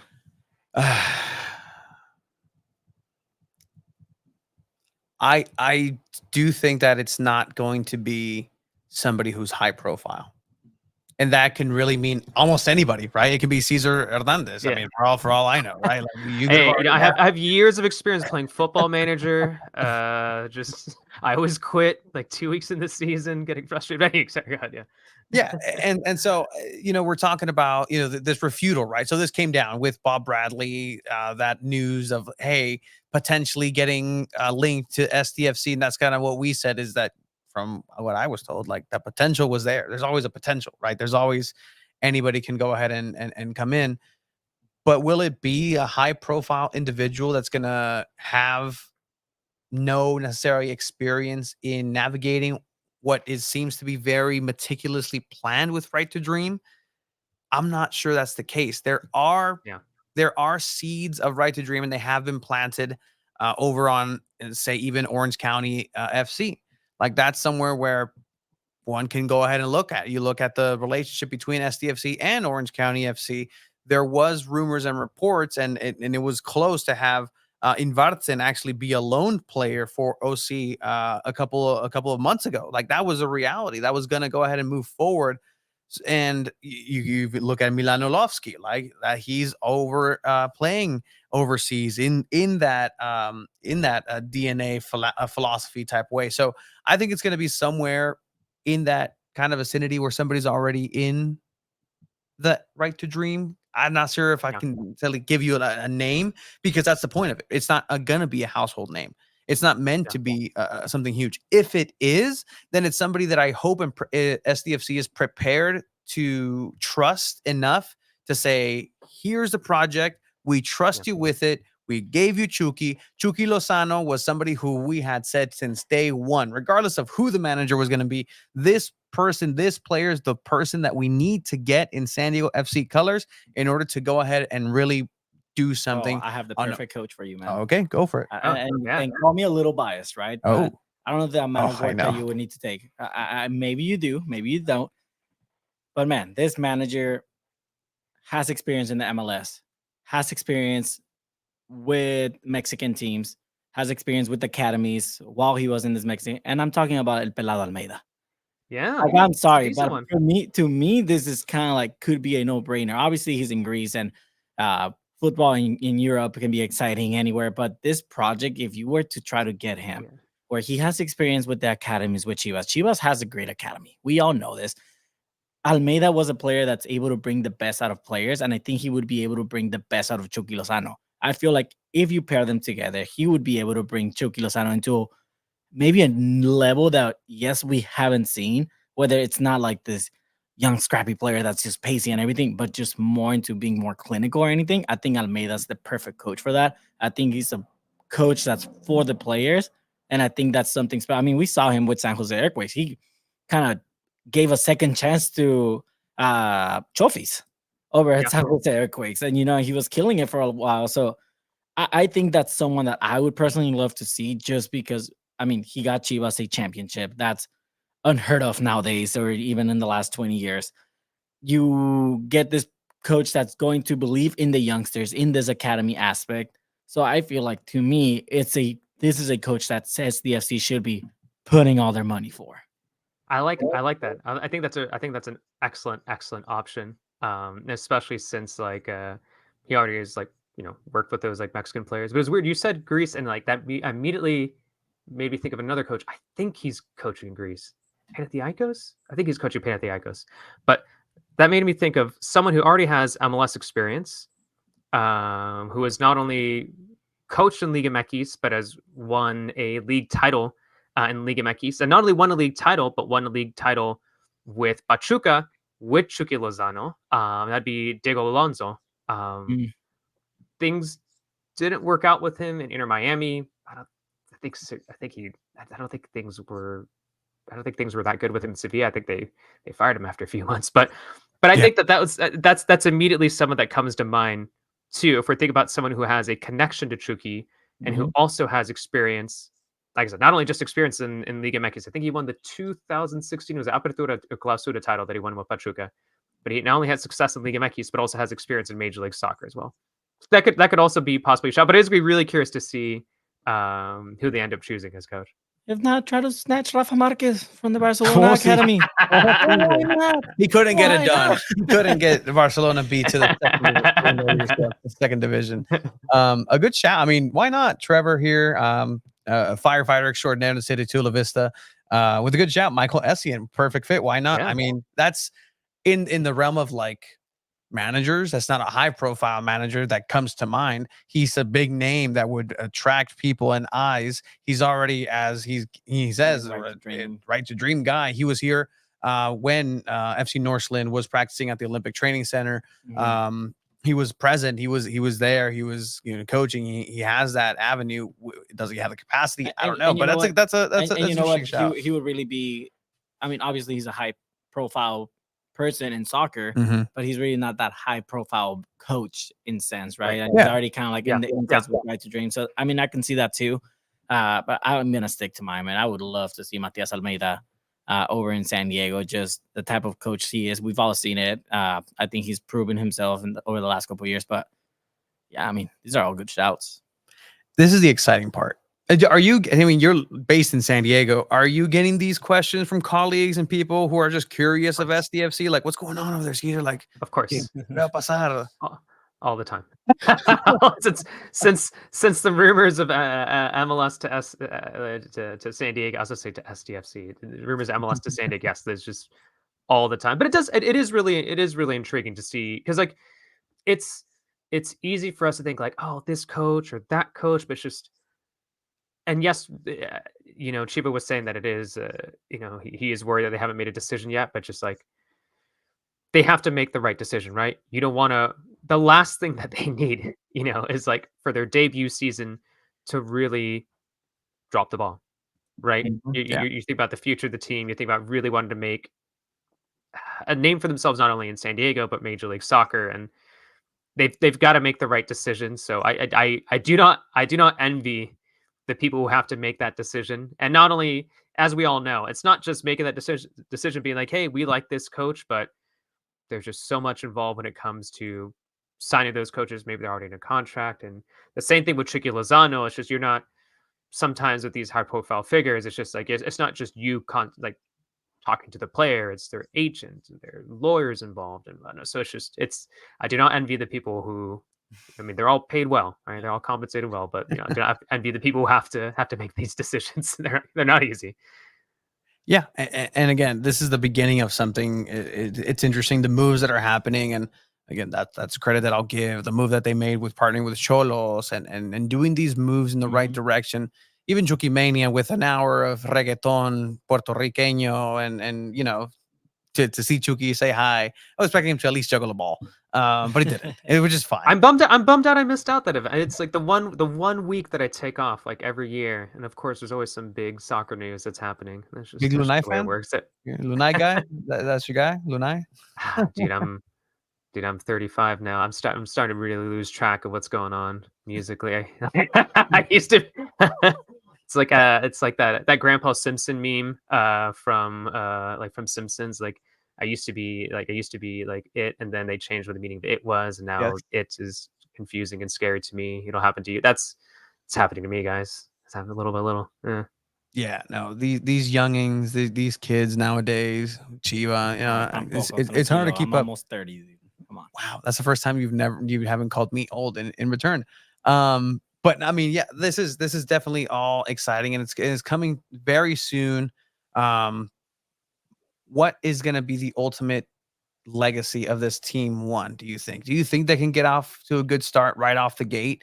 Because as you mentioned, right, SDFC was quick to refute any reports that Bob Bradley was coming in. They actually went on to the Union Tribune and said, no, as sources, an executive from the team said, no, this is not happening at all. They were very quick to that. It's the first time that I've seen him do that. Even with the rumors of Hugo Sanchez, even with the rumors of whoever X person, there hasn't been a refusal with Piojo. He lives right across, like, at all. But that one was so poignant. Like, okay, like we get it. You're not going for Bob Bradley. Urban Legend actually brought up a good point. USA Bolivia highest viewership market was San Diego, as it typically is. Soccer's huge here in the city. Does SDFC try to go for a U.S. men's national team player / coach to bring fans in? Is that an app strategy? 100%. They got it. I think they got to do that too. And what I think about too is just like we sometimes think about like really exciting, like senior national team players. But I think if you're thinking about making a statement about being, hey, we want to be part of the next generation, we want to be creating the next big thing, and not only Mexican American soccer, I do wonder if there's something there. And that's just me thinking, like if I was like a staff member, be like, why not sign an up and coming dual national that's eligible for L3 and also U.S. men's national team that there's like a lot of interest in? I'm thinking about an Obed Vargas, fantastic player from the Sounders. I think he's only like 18 years old. Has the potential to be a star for either national team. Brian Gutierrez from Chicago Fire. These are players that like they have Major League Soccer experience, could potentially be the future of either national team. I think about that too, and also maybe it's probably a little too early, but if you're thinking of U.S. men's national team player, but like maybe a year, 2-3 years from now, but think about a local kid, plays in Europe. We'll see how things go out there. But Luca De La Torre, I think he's 26, so he's like close to the peak of his abilities. Probably still wants to like chill out there for a bit, but why not see if he's interested? Why not see if there's any potential right there? But that's just kind of what comes to mind for me. I mean, I'm thinking some like a veteran player right at center back, Team Ream, who has Premier League experience and is a solid player for the national team. Tyler Hibbs told you we're looking maybe into a goalkeeper, center back, or a defender into making a next announcement player wise, right? So going for someone like that, just yes, you want young players, but you'll also need veterans. And a lot of these young players, like you're mentioning, will most likely be available in the expansion draft. Like teams are going to get to protect certain players. I mean, one of these up and coming youngsters might not get protected and could easily be picked up by bring SDFC. back Miguel Berry. He's doing all right in LA Galaxy. He's bring back a name like CJ Fodry, bring back Xavi. But the San Diego Loyal reunion at SDFC. Why not, guys? But I think I asked this a little bit, but do you think it'll work, Cesar? Do you think overall this project in the MLS, I'm not even talking monetarily because that's something different. They're doing a great job on a marketing aspect at this point. But will this yield results on the field, which you and I and everybody here knows that in order to keep the Mexican fan, the Latino fan, which they're clearly appealing to in many different ways, to keep that attention, you have to play attractive football, you have to be winning, and you really have to be representative of that fighting spirit and hopefully be the first team to bring a championship to San Diego. Is that, do you think, a possibility right now? Super early on. We talked about gambling. We talk about, putting all in. Yeah. Like, let's gamble a little. I'm gonna say right now that's gonna be an answer you don't want, which is I don't know because it's too early to say because it's tough to say when I literally don't know what the tactics could be like from the coach, from the technical director. What I will say though, what I will definitely say is that it's ambitious. From the we still have to see what they build, and part of that building process is what I just mentioned there. The coach, the technical director, literally more players. Like how can I predict this when I like when you, or how can any of us predict this when you don't know more of the players? But what I will say is that the foundations, and you guys know too, they look ambitious. They look very ambitious, and then you think in recent years to other expansion teams in Major League Soccer, and it's not a shock for teams, expansion teams, ambitious expansion teams to do well in their debut season, or at least in their early years. St. Louis City, obviously, like did all right there. You think about Austin FC did all. I mean, well now it's debatable, but like their first year was like pretty good. I mean, you like LAFC. I think there's it's not it's not out of the question in Major League Soccer to have an expansion team really thrive and be able to thrive in their debut season, especially since this is a league like Liga MX that has a lot of parity, right? It's they're this isn't the EPL where you have Man City like dominating all the time. This isn't the Bundesliga where you have Bayern Munich dominating all the time. Like it's always a mix up in Major League Soccer, which is what makes it really exciting. So I think that gives a team like SDFC with the ambition that they have to really make a statement if they want to the first season. Will I make a huge bet on that? No. Would I make a small bet on that? Yes. I would make a small bet on it because I like the ambition, but I mean, there's still so many things up in the air. I still have to see so much more before I'd possibly make a big bet on that. Yeah, and it's also a San Diego sports team. So yeah, that's the mix. You do have to put that into the equation, to the formula, and that was the first question that I had for Chucky, right? Like in the beginning, where before they switched it up on me, I was prepared, Cesar. Hola, Chucky, bienvenido a San Diego. ¿Qué te parece aquí este desafío, esta aventura con tu familia aquí en San Diego? ¿Estás preparado para el desafío de estar en una ciudad que no ha ganado un campeonato en las ligas mayores? But then they're like, in English. And I was like, I speak that language. And I had the microphone in my hand already. So I was like, hello, bienvenido, Chucky, blah, blah, blah, blah. Hey, blah, blah, blah, blah, English. We didn't get that second part, but I mean, that's definitely in the minds of a lot of the fans. And hopefully that can be, he can be another cult hero in another city, in another sports team here in San Diego. It's going to be a fun time. Cesar, do you think this will be his last club? I mean, I asked him that, and he said he would find it phenomenal for it to be his last club. It's a 4-year contract.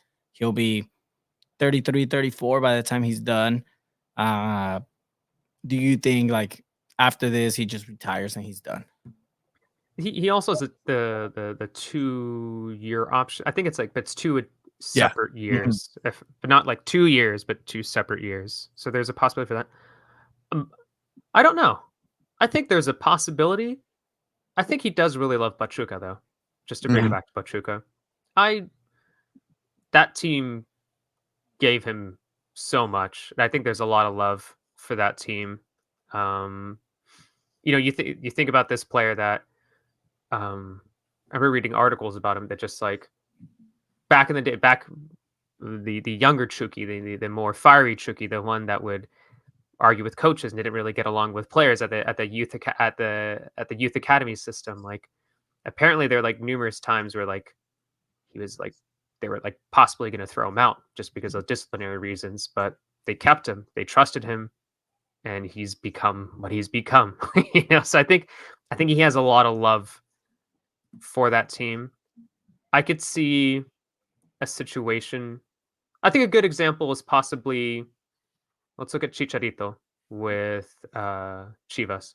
Yikes. I'm sure when he signed with the Galaxy, there were probably conversations like, "Oh, do you see yourself like retiring with the Galaxy or ending Mhm. here?" Like maybe there was or wasn't quotes about that, but like I would imagine there was probably conversation just like, "Oh, I might end my career here in Los Angeles." He probably and it was clear that he really loves the LA area too. So, but then he ended up going to Chivas, the club that his boyhood club.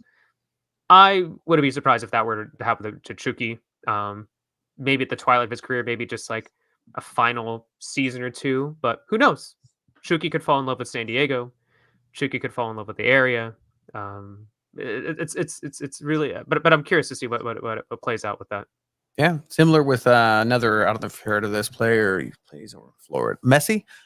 He said that he Who? was always going to go back to New Old Boys. Like he was always going to go back Yeah, to his boyhood club. And recently he came out and says, "No, like I'm gonna. This is going to yeah, my final yeah. club, Inter Miami." So it's a very up in the air kind of discussion with that. And it's fun to consider that he might stay here. He might stay for forever. It can be extended to where he can be an ambassador moving forward for the project of Right to Dream. um just bigger picture, because that's what he very much connected with. And I don't want to Yeah. understate how much he did connect with the Yes. Right to Dream project. Like that's something that definitely pushed him to sign here in San Diego. I think he wants to leave and maybe I'm putting like words in his mouth. Maybe this isn't actually his feeling, but I think I'm not saying like he's an old man now and expect this old man to play like no, but he's gonna be in his 30s soon, and I think when you're a player of that age, you do start to think about how you can give back, and I do think that he wants to leave a legacy in that way, and I do Mhm. think that, and maybe part of that will be, maybe he does end his career with SDFC, and maybe he does end up having a role behind the scenes with Right to Dream. I would not be shocked at all if that were to happen. So really curious to see how that plays out because I think that is going to be a big aspect. Like I wouldn't be surprised if like I mean the same manner that like I think yeah, like Alex Morgan started some like foundations. I think I forget where I read or heard, but just like I think Chugi's going to want to do the same stuff too, right? Like out here. So I think that's when you think of a player of that stature, it's not just what's on the field. But I think he'll be thinking a lot, especially at this age or the age that he'll be getting close to about what off the field stuff too. Man, it's gonna be an exciting couple years, and nothing's really solid, and nothing's really gonna happen until that ball rolls in 2025 in February, and then we'll have a better idea on what's gonna happen. And I'm sure you're gonna follow the team closely. Like, is this something Yeah. that you're gonna be looking at your boss and be like, "Hey, I'm here already." Like, I Oh see you yeah. at wave games for fun sometimes. Uh, I'll be back. I'm sorry. Like, yeah, I was there for the first game or two, and then I went straight into Liga MX like playoff mode, and then there's a Copa America. But I'll be diving back into some wave stuff too. But we'll see. We'll see what things are like next year. I'm sure work's gonna want me to go to plenty of SDFC games, especially with Chucky, but it's a little bit of a balance when you're keeping an eye on Liga MX, a little bit of MLS, sometimes the Liga MX Femenil, sometimes a little bit of NWSL every now and then, and they need some help with like US women's national team and men's national team. And I've written about the USL obviously before in the past, so yeah, it's gotta keep an eye on a number of different things sometimes with work. I got You're a busy man, Caesar. 100. Yeah. I got one personal question for you. What are you Yes. enjoying covering the most right now? Like just in general, what are you like? Either I want to cover this more, or just I'm really enjoying this aspect of writing in the soccer verse. No, it's easily the NWSL. I'm not gonna pretend as if I'm an expert at it. I'm not. But every time I've gone to Wave Game, it's been fun. It's been a different experience. I want to go up and check out Bay FC. I want to go check out see like Angel City. So that's been really fascinating, really interesting to me, and especially too because part of that is also my interest. I've written about Liga MX Feminine too, which has been exciting to me as well to cover that too. So I think that kind of goes hand in hand with the coverage I have done with NWSL. I'm not gonna pretend like I'm an expert. You guys know more, like obviously Abraham knows like plenty, plenty. He knows an immense amount when it comes to the NWSL. But when I do check in every few months, every couple months, like it's always I don't know. I find it really, really exciting just because it's a little bit more of an unknown world for me. And yeah, no, I that's a little bit more interesting and exciting to me these days. And I'm really interested to dive back into that after some Copa America coverage just to do a little more regarding that. Yeah.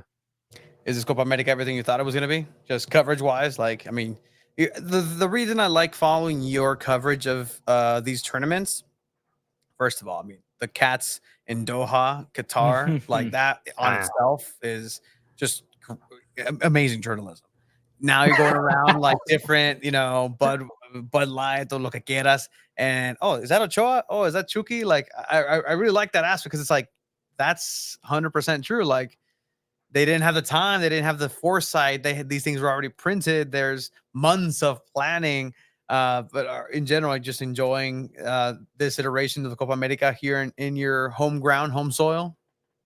Yeah, man. No, I always try to look for like stuff that's a little interesting. I mean, like at the World Cup in Qatar, I wrote about Mexican food. I'm not sure how that was approved. Well, I don't know what I'll write about like uh during the Copa America. Maybe nothing emerges. Maybe there's like I don't know. I try to do some different things. I will say though, the only thing that bums me out though is just having to pay for $13 Pizza Hut pizza and bring that up to the press box.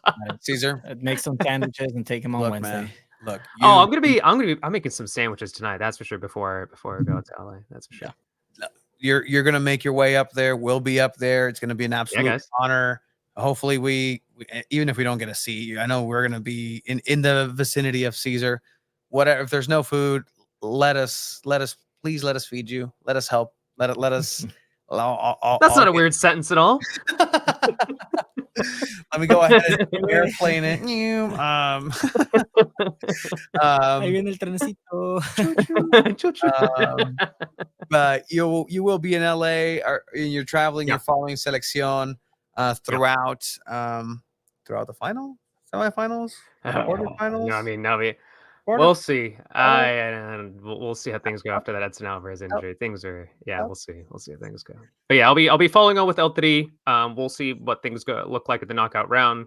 Not entirely sure. Sometimes ESPN will just send me to do coverage of other teams. But yeah, for at the moment, just L3. And then just keep an eye out. I think Wednesday. Yeah, I'll be writing about after every Mexico game, and then Wednesday with my colleague Lizzie Becherano. She and I we wrote. We're gonna have an article. I think it's gonna be coming out this Wednesday. It might be at some point this week. Article about Mexican American dual nationals. It's going to be relevant to SDFC as well. So that'll be coming out at some point soon. Probably writing about I'll be collaborating on Liga MX Femenil piece at some point in July. And then, eventually getting that big article out on SDFC. It was supposed to be this month, and it was now pushed back to July, maybe August. We'll see what happens. It'll be good, though. I have a number of different quotes there. Even some quotes from Mohamed Mansour, too, which took some time to get some quotes from Mansour. And then Tony, it just bothered him so much that he was just like, you know what? I'm just not down. I know, he's so rude. He just walked away. It's all He just walked away. I'm gonna have to go look for my dog because she is in the back and she's not there. So no, we're gonna go ahead and take care of the rest of this show. Actually, I got you. Go, go. 100%. Best of luck, Tony. Best of luck, man. All right, Cesar. Thank you so much for your time, Cesar. Of course. Safe travels up to LA, and we'll see you there, man. All right, looking forward to seeing you guys, and best of luck, Tony. Best of luck figuring that out. All right, I'll see you guys around. Have a good night, man.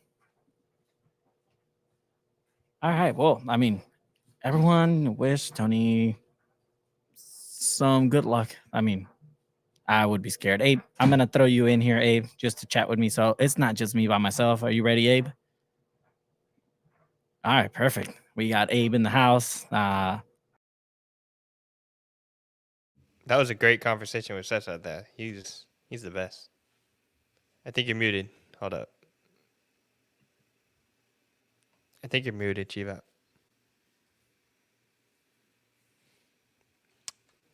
Maybe switch. Can you hear me now? Yeah. Okay, perfect. So we're supposed to have a guest from Chicano Futsal joining. I don't see him. I'm gonna give a few more minutes if he ends up joining in. But I mean, like you said, great conversation over with Cesar. I mean, wish Tony the best to find his dog. Yeah, what are your thoughts on this Copa America game and Mexico thus far? Like, what do you think you've liked out of them thus far? It was very. It's hard to say what I've liked about Mexico so far in this Copa America. It was very. It wasn't the best game, obviously, and I mean it's no secret that Mexico is just struggling in general. I mean, you have your starting goalkeeper get injured and is out for the Copa America, who was going to be Malagon, who's had a great season with America.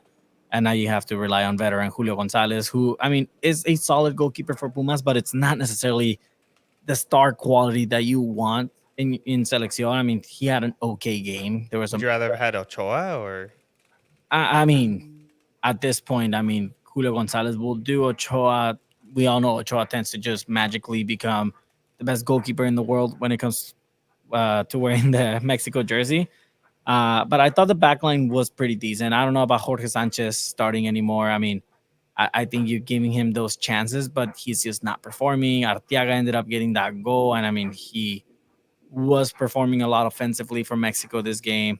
Obviously, the Edson Alvarez injury is just the worst thing that could happen to any team. Your captain, your best player by far in your team, your leader getting injured, everything's broken. He's out of the Copa America, and that's just a huge blow for Mexico. It shouldn't be an excuse, but if Mexico don't end up making it far in this tournament, then that could also be a way of saying, hey, we lost our leader, we lost our best player. Like, this is crazy. Now you have to rely on Luis Romo, who did not have a bad game coming in as a sub against Jamaica. He didn't have the worst game, but now it's either, okay, am I going to start Luis Romo? Am I going to start somebody else at that center defensive mid? Luis Chavez is not really going to fill in that role. He has to play more offensively. You have players like Antuna, who, I don't know, man. I don't know what coaches love about him. His crosses have always been terrible.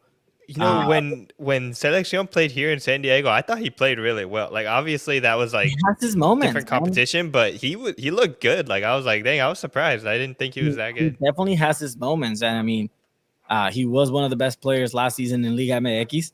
He was one of the top scorers in the season as well. Orbelín Pineda at the 10 is just not convincing me. I think he's more of a winger.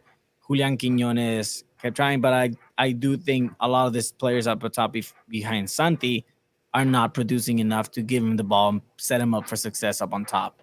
And that's always been a struggle for star strikers that we've had in Mexico, like Chicharito, like Carlos Vela, like Santi Jimenez now, where they're used to playing in Europe and top teams where they're setting them up nicely, and then they come to Mexico and it's like, okay, well, this really isn't panning out too much. But we are going to be moving on to our next segment, which is going to be El Zarape de San Diego. And this is a new segment we're starting out, obviously, and it's just, I think Tony has an intro for this. Again, Tony is out looking for his puppy, but we're going to be having Manny from Chicano Futsal joining us, and I'm very excited for this. So I'm going to find over the video that Tony made, which I think it might be this one. So I'm just going to go ahead and show it. I think that's just a picture. I think that is just a picture. But we're going to go with it, and we're going to go ahead and bring in Manny. Manny, how are you doing, man? Manny, I think you might be muted. There you go. What's up, guys? What's up, man? How's it going? I'm good. Good, actually. How are you guys? Pretty good, mate. Thank you for making the time and joining us here at San Diego Punto Football, Two Balls and a Mic, episode 230. I mean, you're here representing Chicano Futsal, and you're here to talk mainly about, this upcoming event that you're having, which is El Rey del Barrio, correct? Yeah, that is correct. It's actually our second annual tournament, and it's actually like a fundraiser tournament, really. So what we do, because we are a self-run, soccer group that hosts about 5 days a week consistently, free pickup, right? So because we do this, balls and the goals and bibs, they all kind of wear and tear, and sometimes we're the ones coming out of pocket to expense those. And so by throwing this tournament here, it allows us to collect some money, and then people that pay to come play, it really, bumps up our reserves and are able to continue to provide free pickup. Absolutely. And I mean, you have this event, and I mean, Chicano Futsal joining in, obviously, with Bridge Barcata, right? Who really kind of started everything, the movement in Chicano Park to even build that soccer community, as we have Tony joining us back now. But I mean, what does it mean to you, right? To be able to put out the second event of El Rey del Barrio, and to just be able to have this coming together in Chicano Park. Oh, it's amazing. Honestly, it actually grew from the first year, which was last year. We had 10 teams, and we had such a great turnout. Everybody was super, excited about it. Had a lot of fun. So we actually bumped it up to 12 teams. Oh, I'm so sorry. It was 8 teams last year. It wasn't even 10. It was just 8. And just because we didn't know how it was going to turn out, and we wanted to keep it small just in case it was too much for us to handle. But we handled it well. People loved it, so now we bumped it up to 12 teams. Mm-hmm. So it's amazing. Really exciting to have that at the park. Absolutely, and I think you have defending champion San Diego Inter. Making an appearance this season. What can you tell us about them? Obviously, they're a big UPSL site, very big on the community. Shout out to San Diego Inter. I mean, we do their commentary for their home games, but what does it mean to just have kind of like that promotion? Now we have defending champions as the Inter joining us. What is that like? Oh, it's amazing. They're such a great team, and having them, they even come out of our pickups whenever they'll have their off season. And Alex and the SD Inter team having to come out, it's amazing. As a matter of fact, this year they got 2 teams in the tournament. They got the returning champion, and then they got another SD like B team where it's mainly the old heads that can't compete as much anymore, but they still want to come out and have fun and play the beautiful game. I mean, I don't know, Abe, do you want to throw anything up? I mean, I want to know more about these old heads. Like, that's like the most fun I think I have when I've played pickup soccer is like when there's like that old man that just wants to like defend really hard. Like, what can you tell me about playing with people like that? It's amazing because it's the skill, it never really goes away. Like you still have muscle memory, right? You still have that, so you're able to control the ball, do what you gotta do. You may not be as fast, right, or as strong as it used to be, but they still enjoy it. They still come out and play. They just they can't play competitively, but they enjoy playing pickup. So that's where they really come out and have some fun.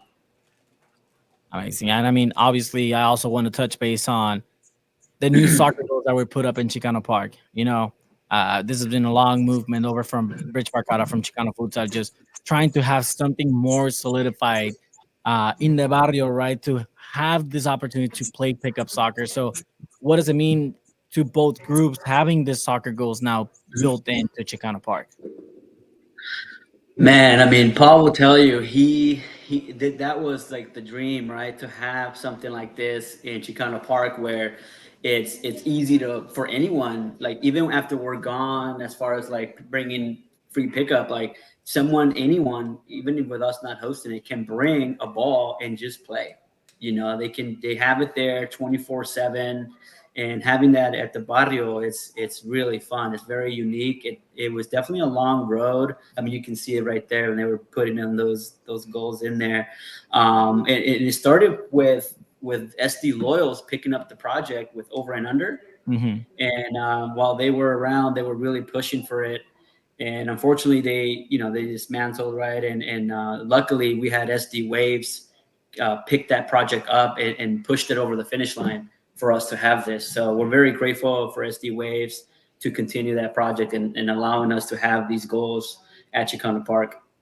Yeah, and I mean, we have Paul in the comments saying it's a dream come true, right? I mean, oh, there's Paul. Yeah, all the hard work that you all have been putting on, and I mean, yeah. Give us a little bit more about this tournament. When is it starting? How can people help out? Are you taking any donations, even if you're not participating in the tournament? How can people help out? Yeah. Well, before I tell you that, I just want to give a shout out to Paul. He was very instrumental in like bringing this together. So shout out to Paul Naku with Bridge Barcata for helping us go through all this and making it happen. Definitely a dream come true. Right, and then real as quick, far as sorry, yeah, what's up? Who's winning 1-on-1? You versus Paul? Ooh. Oh, you know what? Paul and I, we play. We like to be on the same team, but he's a lot of fun. He's very skilled. So we like to play together, and you'll see us on the court. As a matter of fact, Rich Picardo has a team. Okay, there you go. But no dodging the question. Who's winning? You or Paul? Who's better? I'll let Paul answer that one. Okay. I mean, Paul, yeah, Paul would Ray just say del that he Barrio. won it. Yeah, Oh, yeah, Ray del Ray del Barrio is Barrio. going to be June 30th, which is on Sunday. Sunday, the last Sunday of the month, 9 a.m. Check-in time, and we're going to start getting all those people in, and then I think we should be there for 3 to 4 hours. We'll have a food truck outside, so people can, if they get hungry, they don't have to leave. They can just get some food, some tacos. We got some music. It'll be a good vibe, and the winner gets.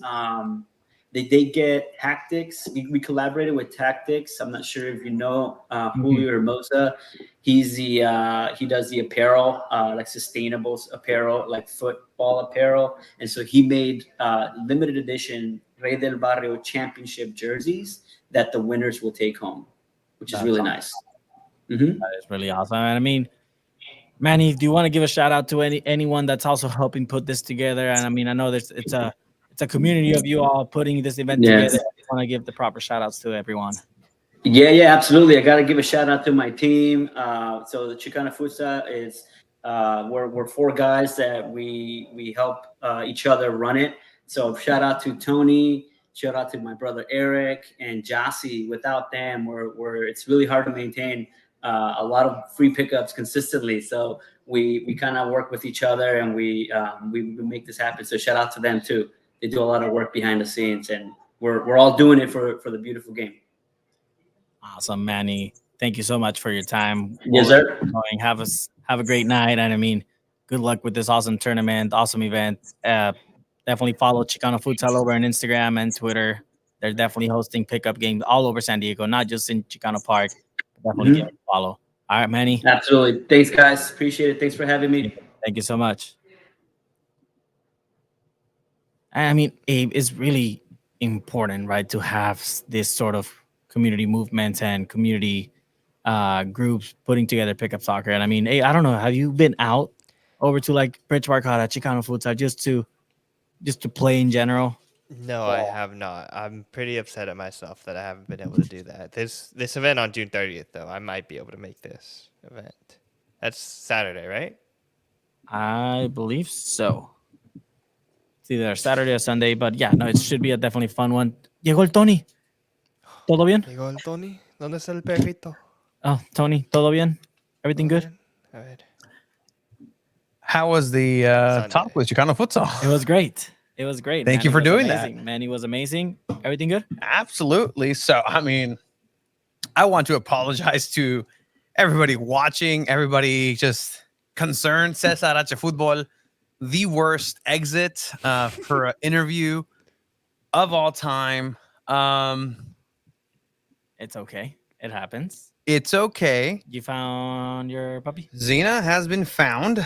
Where did she go? She went underneath the house. I was driving around my entire block, but my mom, you saw like it's behind the scenes. This is no longer El Zarape de San Diego. Oh, yeah, no, it's not. So freaked out. I freaked out, as you do. Yeah. Of course. And let me see if I can put this under. Like, I get the call from my dad, who's also, just in the vicinity. He's like, "Hey, like we found her," and then we were just driving around. Xena. Just showered, so her collar's off, she's naked, nude. But then he calls me. He's like, "Hey, like, I found her. She's underneath the house." And my mom, when I came back, she's like, "Something weird is happening here, because there's only one hole to go down there, and we just covered it. Mm-hmm. And in order to get her out, they had to uncover it. So some way or another, she got underneath the house. And I was here. We start prep like an hour before I started here. Yeah. So I saw her. I was playing with her earlier. So it's not like, and they had closed it yesterday, that little hole. And so this is breaking news. These are this is going to be the upcoming footage of literally what just transpired. The rescue of Xena, and that's her.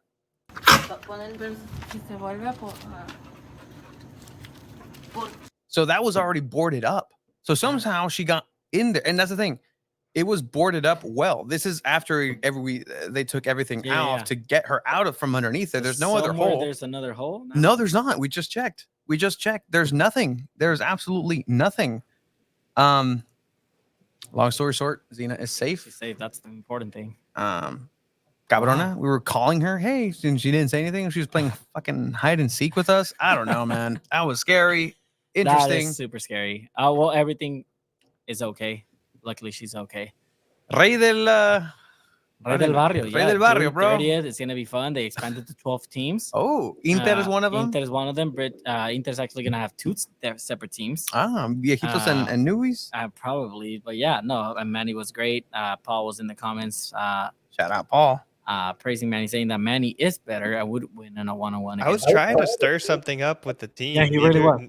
He wouldn't bite though. Manny wouldn't bite. I wanted. He asked Manny who would be winning a one-on-one. You or Paul? Trying to start some shit. Oh, I like that. Being confrontational. All right. Final comments on my part from Cesar. Thank you, Cesar, once again for hopping on.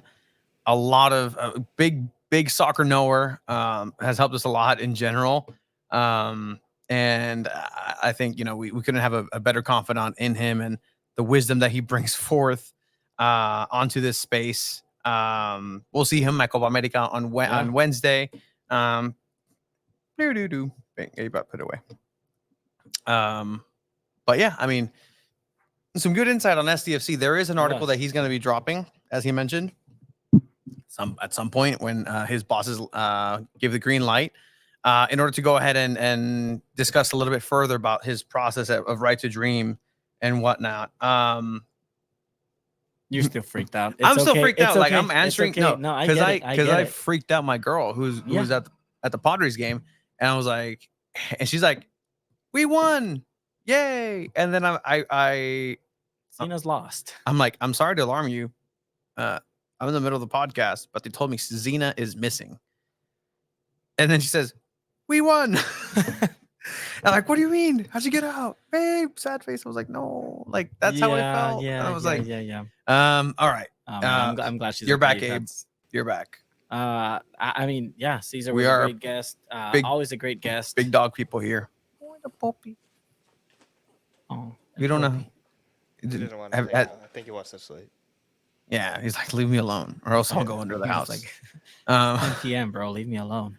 But yeah, good. I mean, El Zarape. Oh, man, did you play the video? I couldn't find it. Oh man, here.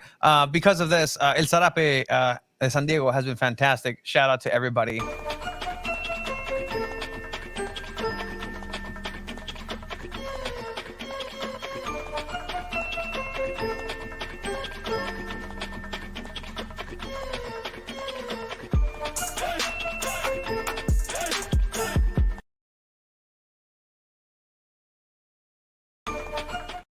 You put it back. All right, we're back. But yeah, Weaving the threads of soccer in San Diego. 100%. Woven into uno. All we have left is goal gaps and greats. Goals, gaps, and greats. I think it's that time as well to go ahead and give a little bit of highlights to some of the big lights, some of the low lights of this segment of people that people have and people like. All right, Abe, I'm gonna keep you on. You're a team player. You're a big part of what we do here. And all right, so goals. I did have a goal, and obviously no bias here whatsoever.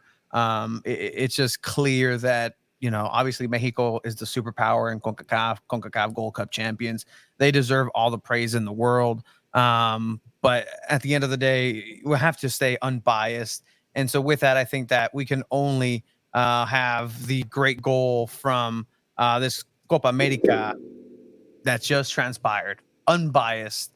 And no, you're wrong, Abe, if you're assuming that what I'm going to put is the goal from Arteaga I don't know. You don't even know the name. I do know. I just went through the trauma. But naturally, you would think one would go ahead and choose and select that as the goal of the week.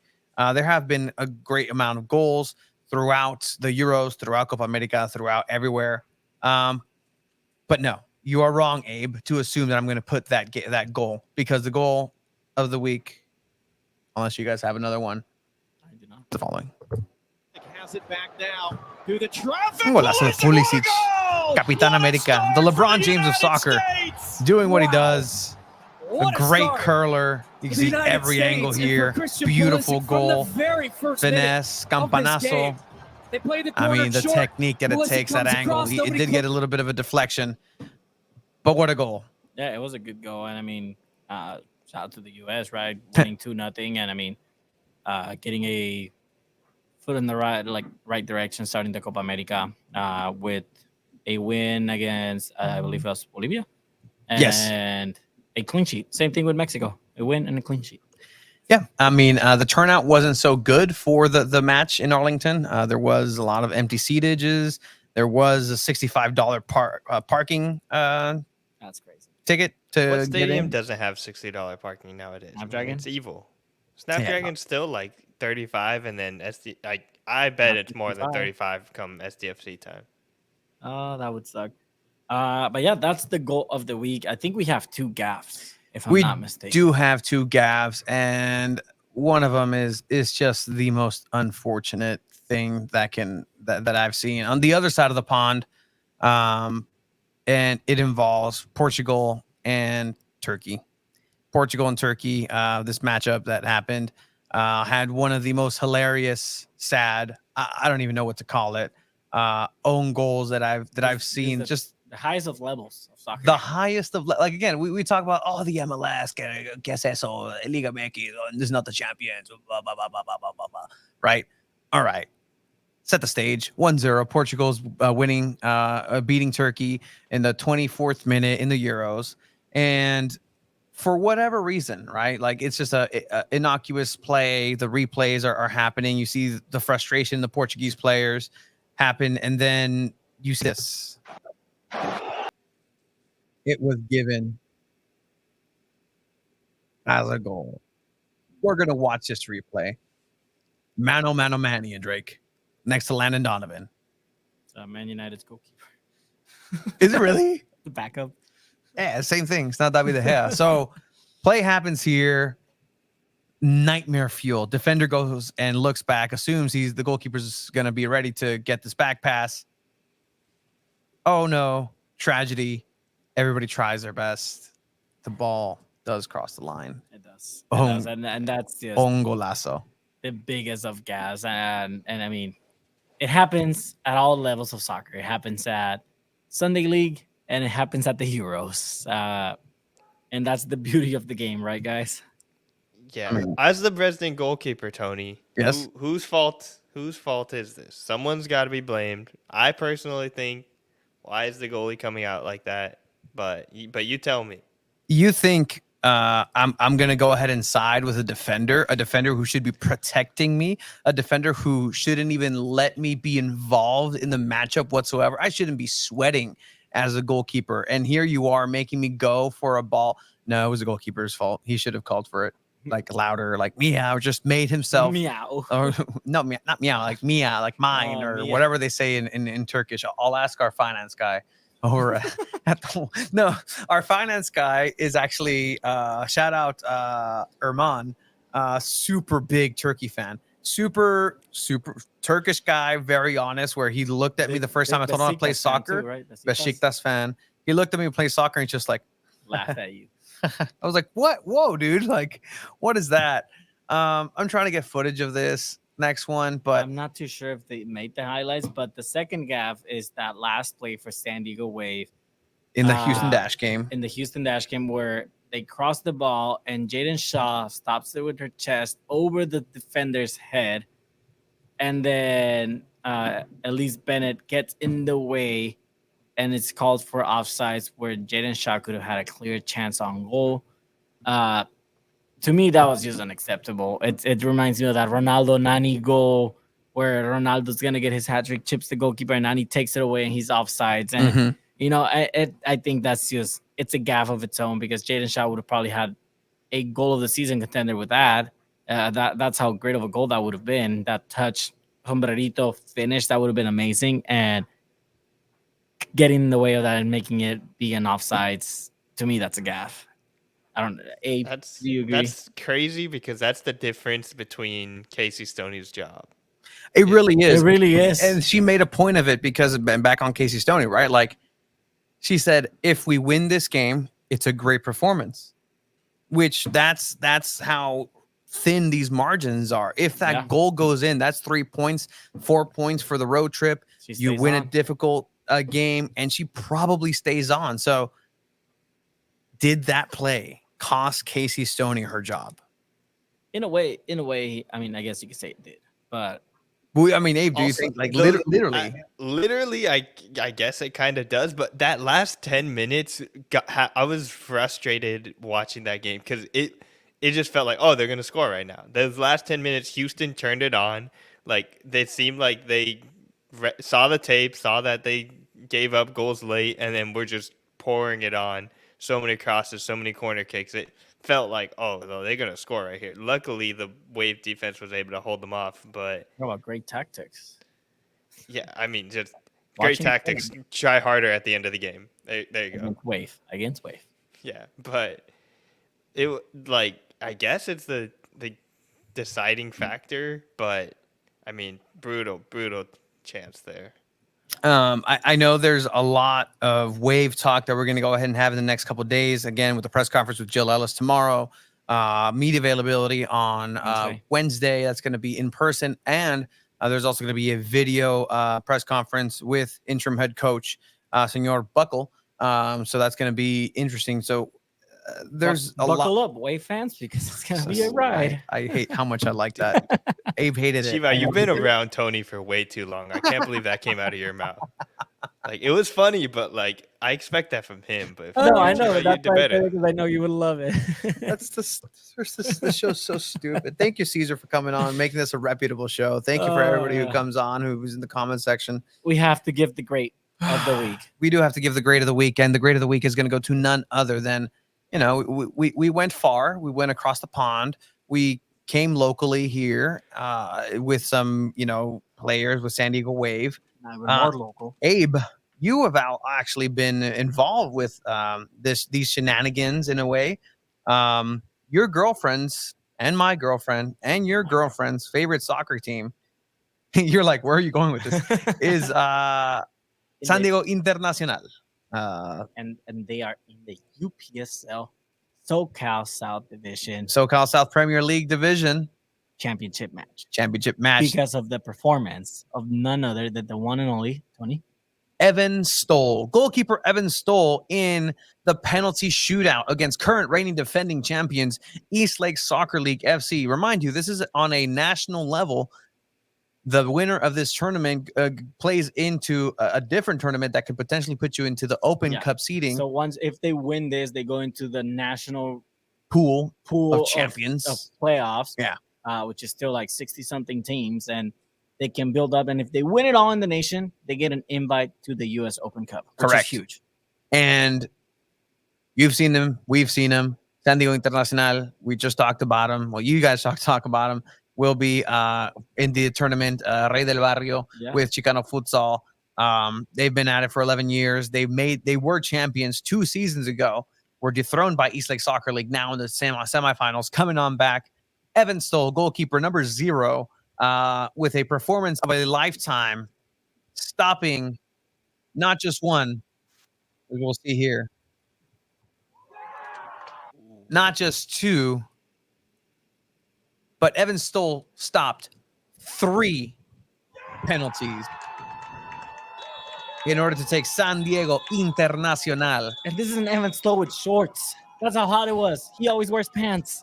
That's how you know he better wear shorts every single game moving forward. You see the great captain Brent Zuniga there with the highlighter headband. Great to see him back in the lineup. Coach Matty Palpal taking the Inter team into a championship match. Making it happen. Evan Stoll the great for San Diego Punto Football this week. I think it's been a great show. Yeah. Sorry. Tony, I'm glad Cena is okay. Me too. Yeah. Abe? When's that championship match for the UPSL? I hope it's not June 30th because Next week. that means they cannot make El Rey del Barrio. It's going to be next week, I believe. I think I was told it's going to be next week, but it might be an away match just because of seeding for Estinta. So we won't be doing commentary on that. We're going to wait for that. We'll have more information so we can get into it a little bit later. But San Diego Internacional making the UPSL SoCal South Premier Division championship matchup for once again for the second time in 3 years. They've won it all in San Diego. They've won a county league. That's as local as it gets, gentlemen. It's been a good episode. It's been a long episode. It's been an emotional episode. It's been it's been a lot of contributions. There's been a lot of people coming in, letting their thoughts known on Instagram, Twitter, on YouTube. Thank you for that. We are going to be part of the coverage of Copa America. Is part of the larger project here. One step away from the Gold Cup, the World Cup. We already went to the Gold Cup. Both Gold Cups. It's been a long night for you, man. It's been a long night for me. With that said, thank you for everybody. Abe at Abe_Cepeda, Chiva, Tony, San Diego Punto Football, forever. We love you guys. I'm gonna put the little outro now and see what happens, and then we're gonna end the live. And I'm gonna go hug my dog. Hug your dogs. Go hug your dogs or cats, I guess, because they can run away too, and then eat you. They can eat your face. Dogs won't. See you later, guys.